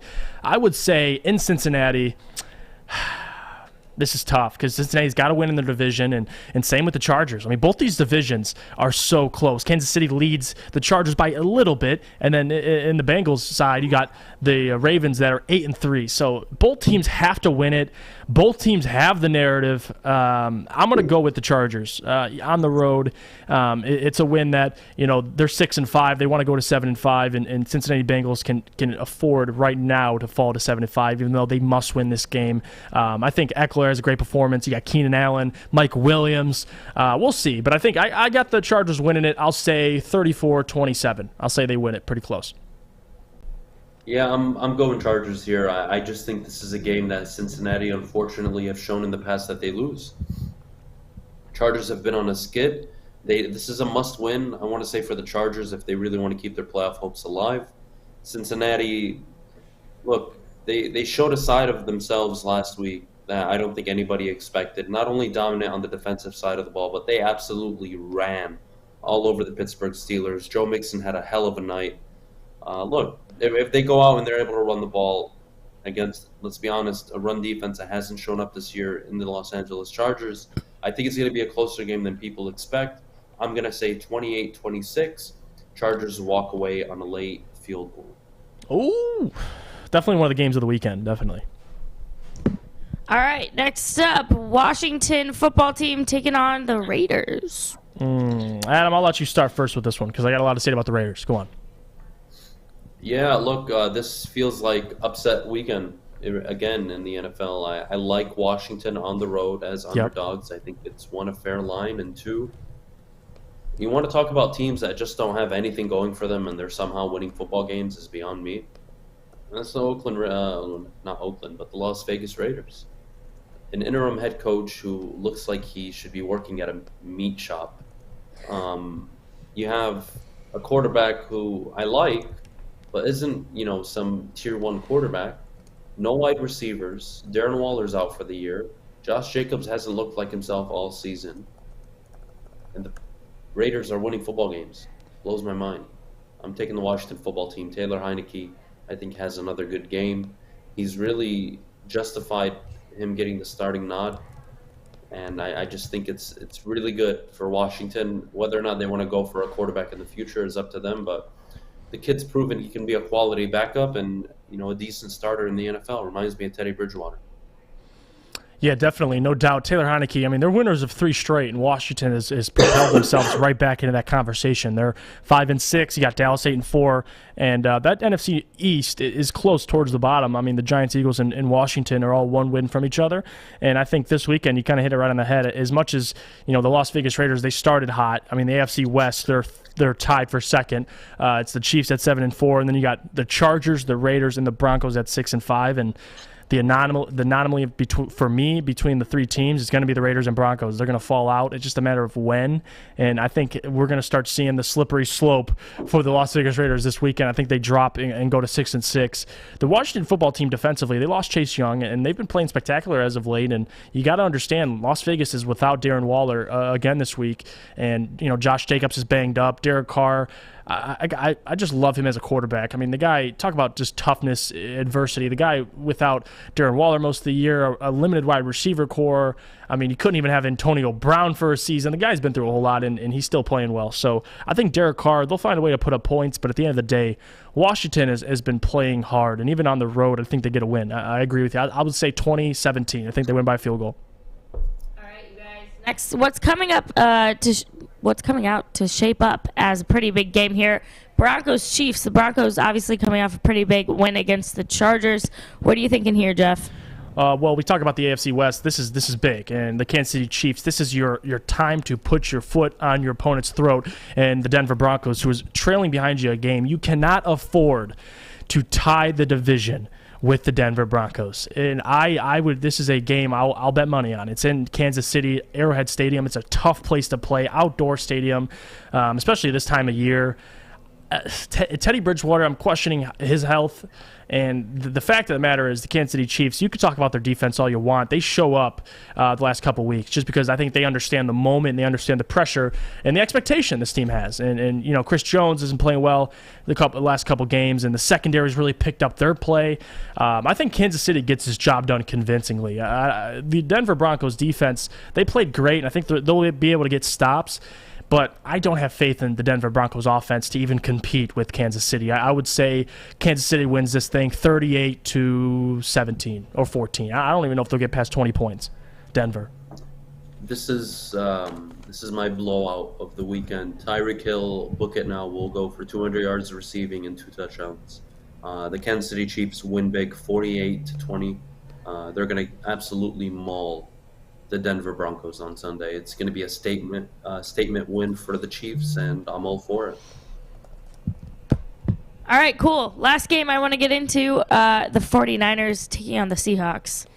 Ooh, this is actually another game of the weekend, in my opinion. I mean, this is a big game. Not only we talk about the narrative of should Pete Carroll be done after the season. I mean, especially how the Seattle Seahawks have looked. Hold on, what? Pete Carroll. I didn't know much about this, man. I won't lie to anybody. I saw a TikTok of they had him mic'd up last game, and I have absolutely fallen in love with Pete Carroll. That man is hilarious. He should not be looked at to lose his job. Right. When I watched Pete Carroll before the game, I remember the biggest thing for me is when I'm watching Seattle Seahawks games is watching Pete Carroll chew his bubble gum, walking up and down the sideline, and that's awesome. That's the most legendary thing. But the question I have with Pete Carroll is this Seattle Seahawks team. What's your identity? And that's what I've been saying all year. What is your identity? Are you Russell dependent? Do you want to have a run game? Do you want to commit to the run game? I don't know. Defensively, they didn't. Besides Bobby Wagner, he's the only guy that's been there since years ago in the prime of the Seattle defense. So the Legion of Boom. I mean, Jamal Williams, overrated safety. I mean, in my opinion, he's a great safety, but he's very overrated. So Seattle, I think they lose this weekend. Honestly, I mean, listen, Seattle needs to win, and the narrative is in their favor. But I haven't seen anything out of Seattle that would tell me they would flip a switch this weekend. What really depends in this matchup is, what are you getting out of the quarterback position for San Francisco? And I think Jimmy G's been playing solid as of late. They're 6-5. They're making a run in the NFC West. I think this is a big divisional game. And I'm going to give the nod to the 49ers on the road. It's in Seattle, but the Seattle Seahawks haven't shown us they can even win at home. So they struggle either way. So they got a lot of problems. I don't know if they can fix by Sunday. And I got the 49ers winning, I would say 24-20. Yeah, it's going to be it's the tricky game. The Niners can't afford to lose it, especially if they want to make a playoff run. I really like what they've been doing. Elijah Mitchell coming alive of late. And Jimmy Garoppolo's last 5 games, he has a passer rating over 100. He's looked extremely well. He's playing really at the best level he's played at since his Super Bowl run. So watch out for the 49ers. It's a must-win game for them. We talk about narrative. I think the Seattle experiment's going to blow up. Either Carroll's leaving or Russell Wilson. It's one of the two, and I'm not going to concern myself with that right now. I think the focus this week needs to be on, can the 49ers really make a push come playoff time? And it's got to start this Sunday. They got to win. They have to win on the road in Seattle. Can't afford to lose it. Definitely. All right, you guys. Well, that wraps going around the NFL, which means Jeff now gets to tell us about Lady Jane's. Lady Jane's, listen, fellas, football season, we understand, is here. And it's time to make your grooming experience easy like Sunday morning. Get to Lady Jane's Haircuts for Men. You walk in, you relax, watch your favorite team play on the beautiful flat screens they got in here. You get to sit in the comfy chairs and get taken care of. Your hair will be game ready. Get to Lady Jane's, open 10 to 8, 7 days a week. Walk in anytime because it's wicked awesome. Hi, I'm David Hall from Hall Financial. One mortgage myth we hear all the time is having to choose between a 15 or a 30-year fixed term. At Hall Financial, we offer the modern mortgage to create a flexible term that fits your unique financial situation. Our team of mortgage experts are available 7 days a week to review your goals and customize a solution for you. Get started today with a free 5-minute mortgage review at 866-CALL-HALL or chat with us online at callhallfirst.com. Woodward Sports. This part of the show today, watch again on YouTube or download the podcast anywhere you listen to podcasts. Welcome back, everybody, to the Morning Woodward Show, featured on the Roar at 93.5 FM, 99.1 FM, and 94.7 HD2. All right, you guys, we've got a couple players in a bit of trouble here.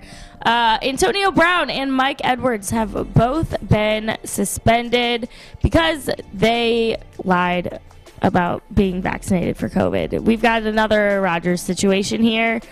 So, Jeff, your thoughts on what's going on here? Why can't these players just be truthful up front? Well, to be honest, Antonio Brown, it doesn't surprise me. I mean, this is the guy's developed a reputation for himself. What disappoints me, though, is just the ignorance. And Antonio Brown, I mean, you talk about the Antonio Brown influence.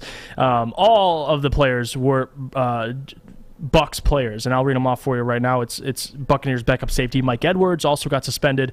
Former Bucs quarterback converted to wide receiver John Franklin III, who is a free agent right now, but he's still getting in trouble. And all 3 players accepted their discipline and will not appeal. And will not appeal tells you a whole lot, because if you look at a normal person, if me, Jeff, goes out and I fake a vaccination card, I'm facing legal trouble.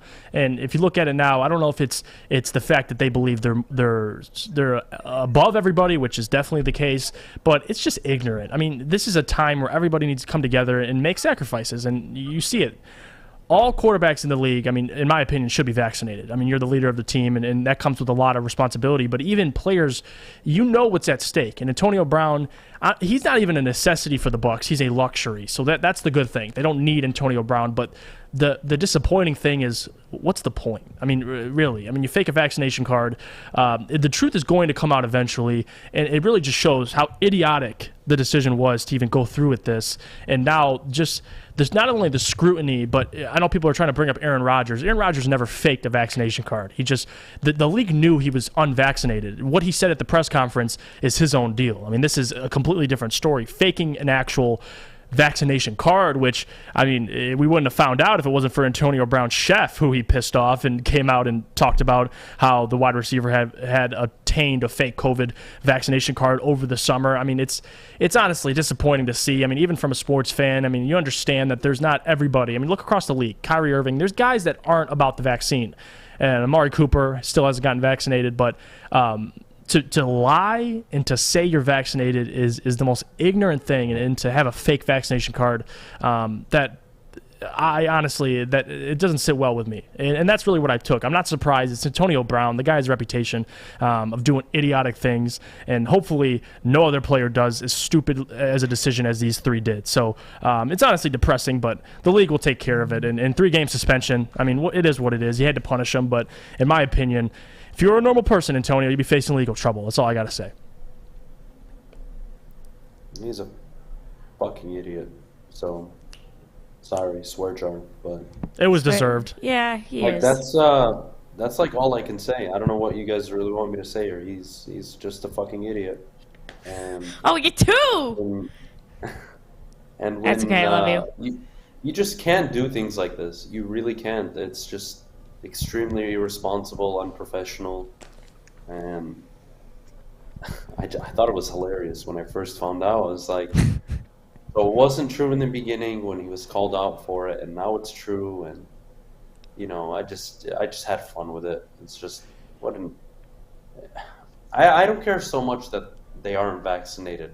Right. I think what kills me is it's that they said they were, and that puts this false trust of those around you who won't wear a mask around you, or whatever those deterrents may be. Like, it's just irresponsible. It really is. It's selfish, and you know what? 3 games, that's fine. I think it's totally different to the Aaron Rodgers situation, though. I don't think they're the same. Aaron Rodgers never said he didn't have the vaccine or that he took it.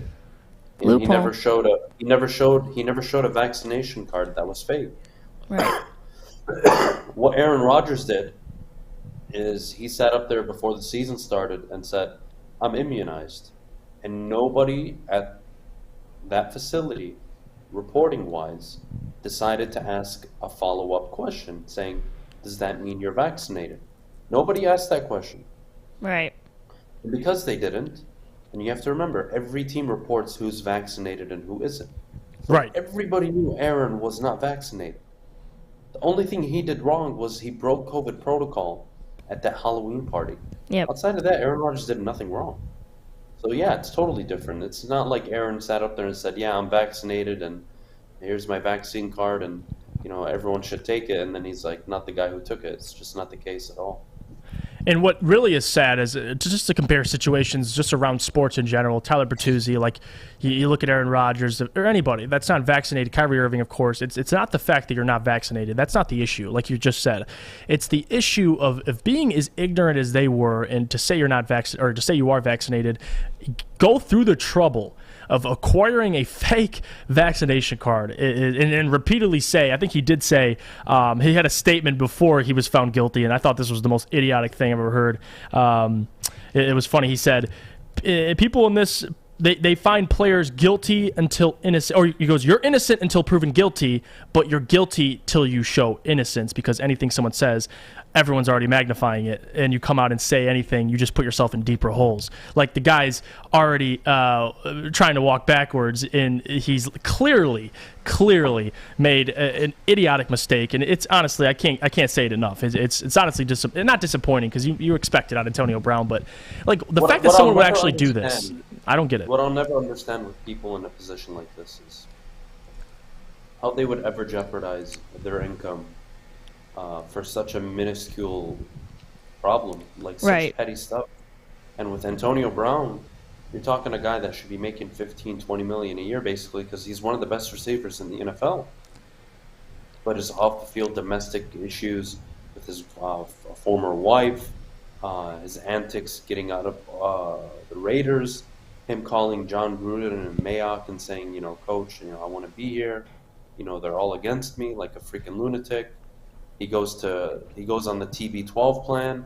It's like, he turns it around and then he's back to this dumb crap. And it's like, well, you know what? You can't help people if they don't want to be helped. And he's not going to change until he changes himself. And look, it's, everybody talks about fixing the world and, how many problems our world has. And, we should be fixing the climate. We should be fixing, this vaccine. And, we should be picking up the garbage. And, our politicians are crazy, whatever.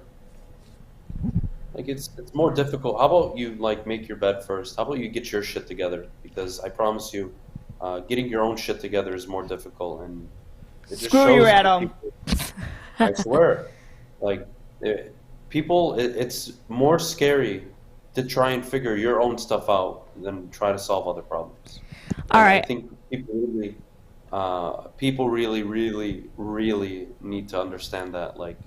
People like Antonio Brown, they need help. They need to really find themselves and work on themselves, because to be that kind of human it's not sustainable, it's not healthy, it's not good for the people you care about.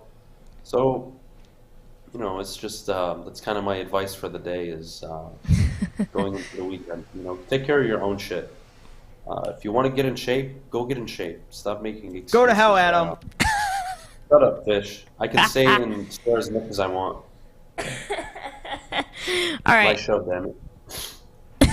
I want to move on to someone else who's in trouble, and that's LA media. They are in trouble with Kelly Stafford. Here's the clip of what they said about Matthew, and Kelly was not having it. You know what I found interesting about this? Before the game, the report came out, and I believe it was the first time it came out this year. Matthew Stafford's been dealing with pain, injuries, he's banged up. Well, first, everybody's always dealing with that, as you know from playing football. Well, to me, it sounds like there's a reason we're not playing well. And it came out before the game today, and I thought, what an odd time.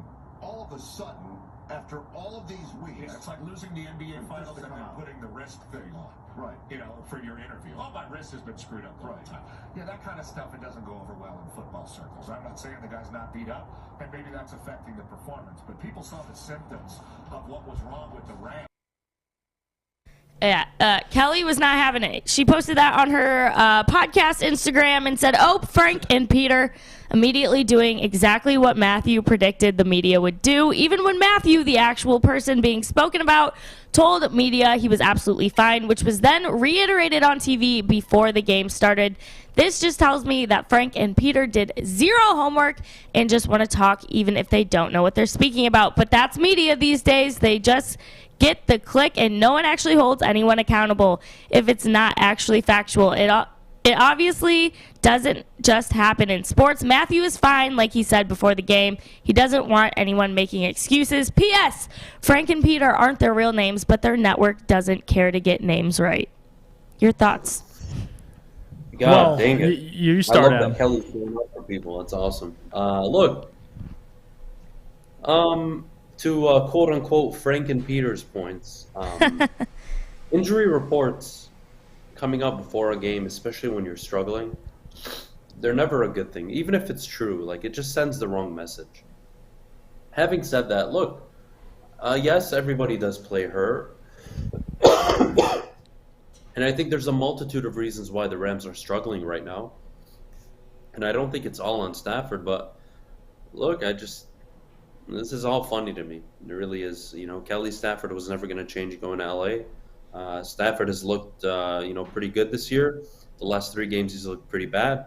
So he'll have to recover if he wants to, I don't want to say save face, but, when you give up 2 first-round picks, you're expecting better quarterback play, and he is better than Goff. I don't think that's the question, and he has played better than Goff did at this point into the year last year. I don't think that's the conversation. Goff last year had the number 1 ranked defense and scoring defense. Having said that, the Rams aren't blaming Stafford for their woes the last 3 weeks, and he's not blaming the team around him. It's a collective effort. Look, Sean McVay has not had a good coaching, has not coached a good game in 3 weeks. He's looked really bad. Going for it was desperate on 4th down in their own territory early on against Green Bay. Look, the Rams are going to be fine. Yes, it's a loaded team with talent. Yes, they're still getting comfortable. Look, the Robert Woods injury plays a huge factor into that offense, and now Cooper Kupp is the primary, and that's kind of difficult because he was always kind of the secondary guy. Although the numbers never really pointed to it, Cooper Kupp was, you know what, we'll let him go off because if Robert Woods goes off, we're in trouble. So you got to pick your poison, and now it's well, can Odell Beckham step up to the plate? And if he can't, you don't really have a run game out in Los Angeles, and that's what really Sean McVay was known for. Pound the rock, Todd Gurley, top defense, and right now they have a top 28 defense. Not even that good. Their O-line is not playing as great. They've given up way more sacks over the last few weeks, but look, I don't think anybody inside the Rams organization, let alone Matthew Stafford, are blaming the injuries on why they've lost 3 straight games and they've looked really bad. I just don't think that's the case. He's gone out, he hasn't played well, and they got to own it. And if they want to shut everyone up, they got to play better. It's that simple. Yeah, I think especially your point about the defense, last year, but I think people, especially Frank and Peter, clearly didn't watch Matthew Stafford in Detroit because the guy's always been banged up. He's never made excuses, especially in L.A. It is interesting. Obviously, the injury report comes out before the game. It's almost like a built-in excuse, but the reality is Matthew Stafford isn't releasing the report himself. I mean, the guy, I believe there's 2 sides of this, definitely. There's the side that Matthew Stafford, no doubt in my mind, with that offensive line, I've said it to begin with, that's going to be a flaw with this Rams team, their offensive line, and you're missing Cam Akers. You're missing that explosiveness out of the backfield. You have Darrell Henderson as your RB1, but is he your RB1? I mean, they haven't really, you alluded to it, they haven't really had a run game this year, and they've been heavy relying on Matthew Stafford and his arm, and you lose Robert Woods, and really your only receiver right now is Cooper Kupp. I mean, you have Van Jefferson shown things, but your true consistent wide receiver is Cooper Kupp, and that's really it. And defensively, they've been struggling as well. People forget about that. I mean, you're going to talk about the other side of the ball, or are we just going to put everything on Stafford? But the pick sixes, though, that's not good. And in the last 3 games, you're throwing a pick six. It's definitely not going to put you in a position to win the game. But I hate the media, especially in LA and all over. This is across the United States, especially, they hear these reports and everyone starts piling on, and no one really knows the full story. And I think that's what's most important about this is no one knows how Matthew Stafford feels. I mean, it's not in Peter or Frank's right to say how injured he is, but they did make a point about everybody in this league's injured, and that's really the NFL. I mean, throughout the season, everybody's playing banged up. You got Jared Goff playing with an oblique injury still haunting him a little bit, and Matthew Stafford has a multitude, the back, the hand. I mean, he's got all kinds of stuff, and I believe that to be true, but the point still stands. The Rams have looked horrendous the last 3 weeks.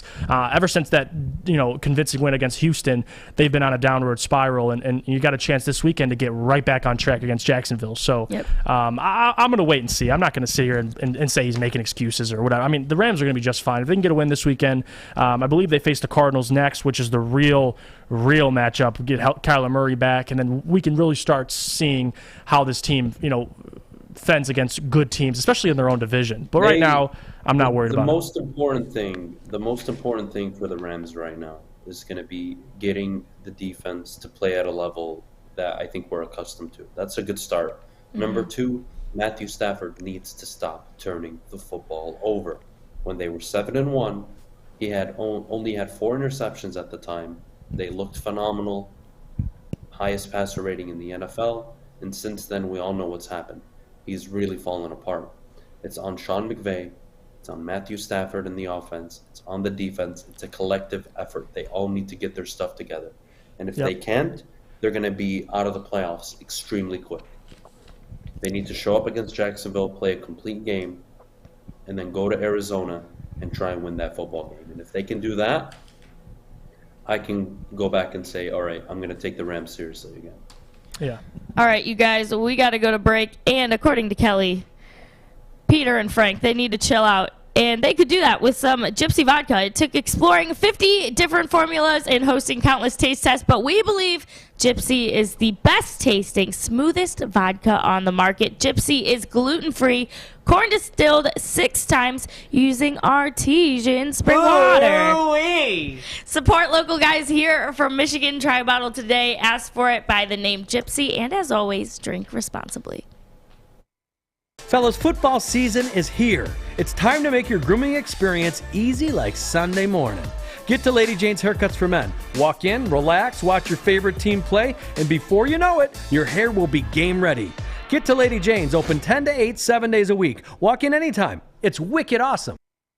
It's that time of the year again. Time for our second annual Stuffer Studio with Woodward Sports. Last year, Metro Detroit came together to help make the largest single toy donation in Mott Children's Hospital history. This year, we make it even bigger. Stuffer Studio is happening December 13th through the 17th at the Woodward Sports Studios in Birmingham. The children in Mott Children's Hospital fight so hard all year. Now it's up to all of us to help bring a smile to their faces. So while you're out holiday shopping, make sure you pick up an extra toy or two and help us spread some love to Metro Detroit this season. We look forward to seeing you December 13th through the 17th as we stuff our studio with Woodward Sports and Myre. Woodward Sports Network, let's go! Ho, ho, ho, ho! All right, you guys, let's get into some more Lions talk. Welcome back, you guys. It's an ugly, ugly season. We've got a tie under our belt, but that's all we can really say. So, if this season continues in the way that it's been going and we come out winless, how do we justify keeping Campbell around, Jeff? Well, for me, record-wise, it's hard. Obviously, the guy who doesn't win a game, that's a big red flag. And let's say next year he goes 6-11. Over 2 years, Dan Campbell's coaching record is 6-27-1, and that's not a good way to start your new regime. And I think the big thing about this team is, for me to justify keeping Dan Campbell, is I'm not going to look at the win-loss record this year is important. I mean, in terms of can you win 2-3 games, that's big. I want to see that. But even if they go winless, it's about what do you do in the offseason to turn this thing around? And that's what's really going to be big for me, is if you don't win a game and you make necessary immediate changes, the ones that we can all acknowledge, and they make the right decisions, I can at least attest for one more season. I can get on the same page. But I'm only giving them 2 seasons. I've said that, and I think that's enough for me, because this year I don't like a winless season. No one does, and it's not impressive. And you talk about the streak of only scoring under 20 points. It's concerning. But what I will say is I still believe this roster is among the worst in football. So not winning a lot of games this year isn't really my concern. It's next year, and what do you do to turn this thing around next year? If you, let's say they fire Anthony Lynn, they bring in somebody who we think will be a successful offensive coordinator, and they don't even work out next year, there's a real issue. And it's not necessarily blaming another offensive coordinator. There's a bigger issue than that. And I think that's what we have to look at is what does this team look like next year? And to my prediction, if we can win 5 to 6 games, I mean, the coaching record is still there, and Dan Campbell's still going to get the flack. It's how do you progress, and that's really what I'm looking for. But if you go winless your first season, 0-16-1, I can't pound on the table. I mean, there's not really a lot of people who can successfully pound on the table and argue that he should keep his job, especially the decision-making he's had this season. I think if you take out the decisions, the 3rd and 30 decisions to run the ball, and all the others, the double timeout, if there was none of that in great decision making, but you're losing games, maybe I could advocate for something. But the combination between bad decisions and not being able to at least just win a football game, it's going to take a miracle really to really get everyone to buy back in next year, because you're going to need to put a product in the field early next year. If you go 0-3 to start the season, you could make an argument he needs to be fired immediately, because you can't get off to a start you did this season. It's unacceptable considering where the Lions want to be ultimately. If you go 0-16-1 this year and you win 3 games next year, who in the hell are you to say this team's going to take off in the 3rd year? Hell no way. So to me, the decision comes, what do they do next year going into next year? That's big for me. I'm going to give him a very, very, very slight pass for this year. It's hard, but I'm going to give him a pass. Not on the decision-making, but on the win-loss ratio. And the next year, it's make or break for me, Adam. And I'm talking by the game. I'm not talking by the end of the season. If they go 0-4, 0-5, I'm going to be pounding this table to get them out of here. And I love Dan as a person, but you have to expect more out of your franchise. And as a Lions fan, Adam says this a lot, you need to hold them accountable, and I think that's very important when you're looking at a new coach. And yes, you can give them the first season, but if you're having those Hugh Jackson vibes, or that's a ugly conversation to be in, and I think that's deserving of a firing. So that's what I'm giving them this offseason, and we'll see what happens. Well, to answer the question, how do you justify keeping Campbell ahead of a winless season? Here's what you do. Take a nice bottle of Maker's Mark. You get a 2-liter Coke Zero, and you drink it straight. What about Gypsy, Ding Ding? Listen, we're not talking about vodka. We're going straight to whiskey, Fish. This is more depressing. We're trying to black out, Fish. He's got a point. He's got a point, Fish. Not going to black us out right now. Look, I think the only way you keep him is if you black out the These entire are talking great offseason. about a sponsor. Shut up, Fish. Look, jokes aside. 16-1, I can't imagine it. I think it'd be really depressing for the city. Another embarrassment and another blemish on the city of Detroit in terms of their football team. I don't think anybody wants to see that happen. Look, these fans have put up with a lot, and I know the fan base doesn't like me all that much, and I know they don't like what I say most of the time, but I'd like them to cancel me the day I stop telling the truth. And the truth about this team is, yes, they're not talented, but they're extremely poorly coached. They're not coached at all outside of Aaron Glenn. There's no advantage week to week of having Dan Campbell as your head coach. You're not coming out of the bye week. Your game plan against Pittsburgh was to run the rock 40 times in bad weather. Wow, that was 16 points. Yep, you were totally going to win that game. Then against Cleveland, we know what happened. Chicago, you know what happened. It's just a consistent embarrassment. And look, I know a lot of people like MCDC, great attitude, probably a great guy. I don't care at this point. I don't care how good of a person you are. If you're not good at your job, you shouldn't be doing it. And I don't see the significant edge Dan Campbell gives you week to week. Having said that, he's staying. No matter what happens, he's going to be in Detroit next year. So I think what you do now is you pray that they win a football game. And if they do, that saves a whole offseason of embarrassment. That way you can focus on the draft. You can focus on, ideally the future of the team. And hopefully next year you surprise some people and win 6-7 games, which, look, again, if you're coached properly, it can happen. The Patriots had one of, if not the worst roster in the NFL last year. They won 7 games. It's doable. Everyone can shut the hell up and stop telling me that talent only matters in the NFL. Coaching matters just as much. Look at Freddie Kitchens, look at Hugh Jackson, and compare them to Kevin Stefanski. It's a night and day difference when you're coached correctly. If any of you played sports growing up, you know what it's like to have a good coach and a bad coach. And a good coach that is not only good to you, but coaches you hard, gets you prepared, helps you not make the same mistake twice, compared to the bad coach who's just nice to you, but doesn't know how the hell you're going to improve, doesn't help you get any better, doesn't hold you accountable. I'm just, at this point, it's really frustrating to talk about the Lions. I don't want to have to talk about them. I just think they're really boring to talk about, but you got to find something else. It's just embarrassing. And I really hope they win a game this year because I'm tired of watching this fan base get embarrassed. And like I said earlier, I know the fan base hates me, but believe me, I'm not against them. I just say how it is when it comes to this team. Speaking of embarrassing coaches, I got to bring this up. Westy, I sent you the video. Here is Brian Kelly talking to LSU for the first time. Thank you. Thank you. Well, this is a great way to get started. And I haven't even won all my games yet.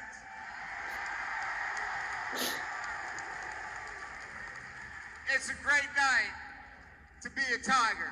I'm here with my family, and we are so excited to be in the great state of Louisiana, but more importantly, to be with you great fans, and to be part of what is going to be an incredible ride here at Louisiana State University. Do you guys like his southern drawl? Did you like his southern drawl that he got from Boston? You're from Boston, Brian Kelly. There's nothing embarrassing about that. Knock it off. Why does he have a southern accent? He's from Boston and coached in the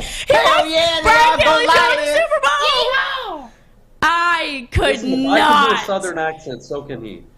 Listen, that's hilarious. You pick it up honestly, quick but down there. When I saw that, I was like, excuse me. He's from Boston, and he's only ever coached in the Midwest. You've been in Louisiana half a day, and suddenly you have a southern drawl? Yeah. Brian Kelly's getting recruiting. Being down there. He's getting his recruiting work in early right there. And that accent is going to draw in some Louisiana recruits and all around nobody surrounding can area. outdo Ed Ogeron's Go Tigers. Go Tigers! Well, if you have Ed Ogeron in your living room talking to your parents, it's a different pitch. That man, he's different. But Brian Kelly, I watched that last night, and I was like, what? Where'd that accent I didn't know. come from? I don't know. Ed Ogeron would have scared my parents away. We would have sat down at the dinner table. Look, Mrs. and Mr. Baydoun, your son's a killer. You come down to Louisiana, you're going to be a killer. What the hell is that? You nailed that. He's going to be a killer. He's going to be a killer. Look, no, I'm all for the Brian Kelly stuff. You're for the fake accent? You hope he keeps it? I don't care. He can do a fake accent. Listen, if I go take a job in Louisiana, you're damn right I'm going to be talking like that. Go ahead. Do it in I'm going to Michigan. go my first day on the radio or TV network, and I'm going to say, yeehaw, motherfuckers. I can't breathe. You're an idiot. You're such an idiot. I'm tired. I'm really sick. I'm really tired. Honestly, I'm sorry, Justin, for all the swearing. I know you have to dump it out for the radio audio. To all the radio Should I listeners, count how apologize. many I've been texts that I swearing all sent to day. Justin? Should I count them all? No, we No. gotta go to break. Hang on, I gotta stop laughing. Okay, you guys, something that's very serious and not funny is the fact that you should go to the Lions pregame with Woodward Sports and Jose Cuervo at Tin Roof, downtown Detroit, 11 a.m. to 1 p.m. with D-Mac, Maz, Jade, myself to host the pregame on Woodward Sports and 101.1 The Riff. Next, obviously, party doesn't end at the pregame. Got to go to the postgame with Stick and Anson. 2-minute warning watch party after every single Lions game at the Brass Rail. They start streaming live at the 2-minute warning of every single Lions game with DJs, drinks, and more. So make sure you head over there and get into that Woodward VIP section. All right, mailbag segment after the break. So get your questions ready. Get your southern accents ready. We'll see you after the break. Okay, you thirsty little spin goblins. I want you to pedal into the next dimension. Spin it! Spin! Spin! Uh-oh! Carmen's falling behind. Let's give her the hiss of shame. Spin! Spin! Spin till you bleed! Don't ride the bike of shame. Come to Planet Fitness and find your own lane with tons of equipment, free fitness training, and no hissing. Join today for just $10 a month. It's Adam, Jeff, and Kennedy. Mornings on the Woodward Sports Network.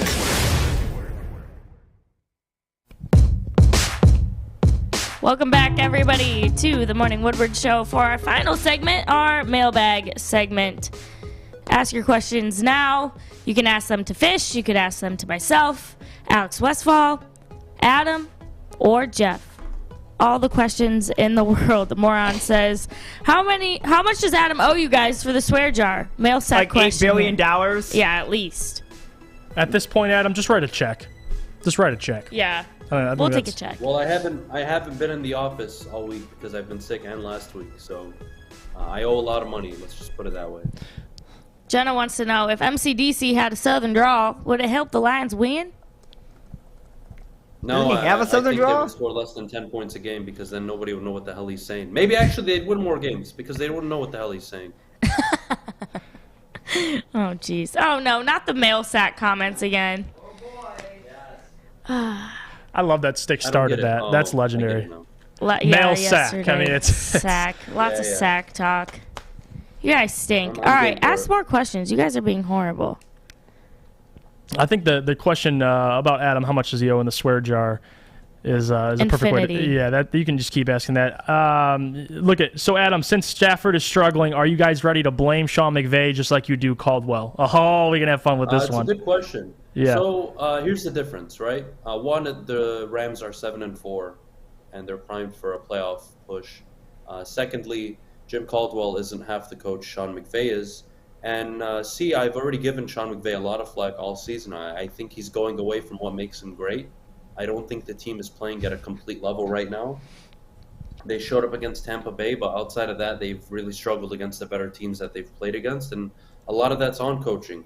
And look, Stafford hasn't been playing well. He'll be the first one to acknowledge that, but the Rams overall are not playing well. It's a complete team effort. It's not like the Rams aren't in close games and Stafford is going down and throwing late interceptions. They're getting beat off the brakes from the beginning of the game.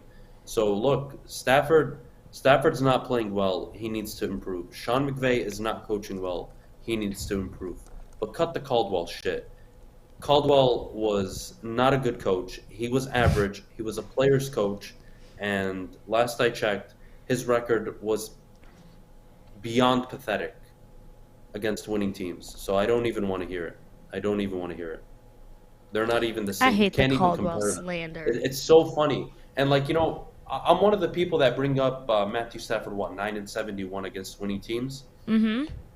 I think the more important stat to look at within that is what was his record when he was fielding a winning roster, which was 3 years. And all 3 of those years, 4 years actually, but 3 of them were under Caldwell. And you know how bad it was? It was pretty freaking bad. So you tell me, guys. You tell me. I like the thoughts on Baylor-Oklahoma State game. If Baylor pulls it off, does that propel them past Notre Dame? I think we kind of talked about this earlier, touched on it. No, I don't think Baylor gets in. They have 2 losses. Yeah. No, 2 losses. It's tough. You might as well throw Ohio State in there, too. Yeah, but, Baylor winning all but secures Cincinnati getting into the college football playoff. And Georgia winning, and keep in mind, Cincinnati has to win on Saturday. But if Georgia wins, Cincinnati is guaranteed a spot in the college football playoff. Yep. All right, I got to address my man Mitch. He did say, do you toss and turn all night? Will your nose ever stop growing? Listen, Mitch. All right, listen, I wear this hat because, this is what's under it, all right? And I get it taken care of. Lady Jane's does a good job. And you know what? Come onto this show and get to do the Lady Jane's reads. It's an honor, Mitch. And you know what? I sleep just fine every night, for your information. And my nose, it's big. I'm Italian, but it hasn't been growing. Get him, Mitch. Jeff. It hasn't. All right, Doug says, did you all see Chris Paul playing bitch ball early in the first quarter, and do you think the NBA should do something about it? No, because the face of their league is a complete bitch, and that's LeBron James. So I don't think they're going to do anything about it. True. Well, it was funny. The league at first, when they first addressed LeBron, when he was positive, and then he got the 2 negatives, and one of them was, I believe, a rapid test. So the league was like, no, you're still positive. And then LeBron tweeted, talk about being a bitch, tweeted something smells fishy, and he was like trying to at the league. And then a day or 2 later, LeBron's cleared for all basketball activities. So it's funny how that works. Yeah, it's all BS. It is. Whatever. I'm tired of the NBA. But look, we got 2 minutes before we go. I really want to touch on Michigan one more time before. Go Blue, obviously. Big weekend ahead. Trying to win the Big Ten championship for the first time. Hopefully making their first college football appearance. It's a huge weekend. Everybody enjoy your weekends. Thanks so much for tuning in. I am going to go now. CFL football. Oh, you're signing off for me? I am signing off for myself because I'm about to vomit. So. Oh my God, boy. Get out of here. Go all right. Ticats! You guys, this is a perfect time for me to tell you about our 2nd annual Stuff a Studio. Woodward Sports and Myre are presenting Stuff a Studio, collecting toys for Mott's Children's Hospital, December 13th through 17th, to help all of the children who have been in the hospital all year have the holiday that they deserve. Last year, Woodward Sports donated over $70,000 in toys to the Mott Children's Hospital in Ann Arbor, making it the largest donation in Mott history. This year, we're doing it again, teaming up with Myre, our great partners, and the power of our supporters to stuff our studio full of toys. You can drop off a toy anytime between December 13th and 17th from 7 a.m. to 10 p.m. at the Woodward Sports Studio. If you are a local business, we will give you a shout out, or you can donate online at woodwardsports.com. All right, you guys, that is all from me. Thanks so much for hanging out with us. Go Lions. Maybe we'll get a first win. Go Blue if you're into that thing. Marcus Freeman is the new head coach of Notre Dame officially, so let's go Irish. And have such a beautiful and warm weekend. Stay safe, everybody. This is Woodward Sports.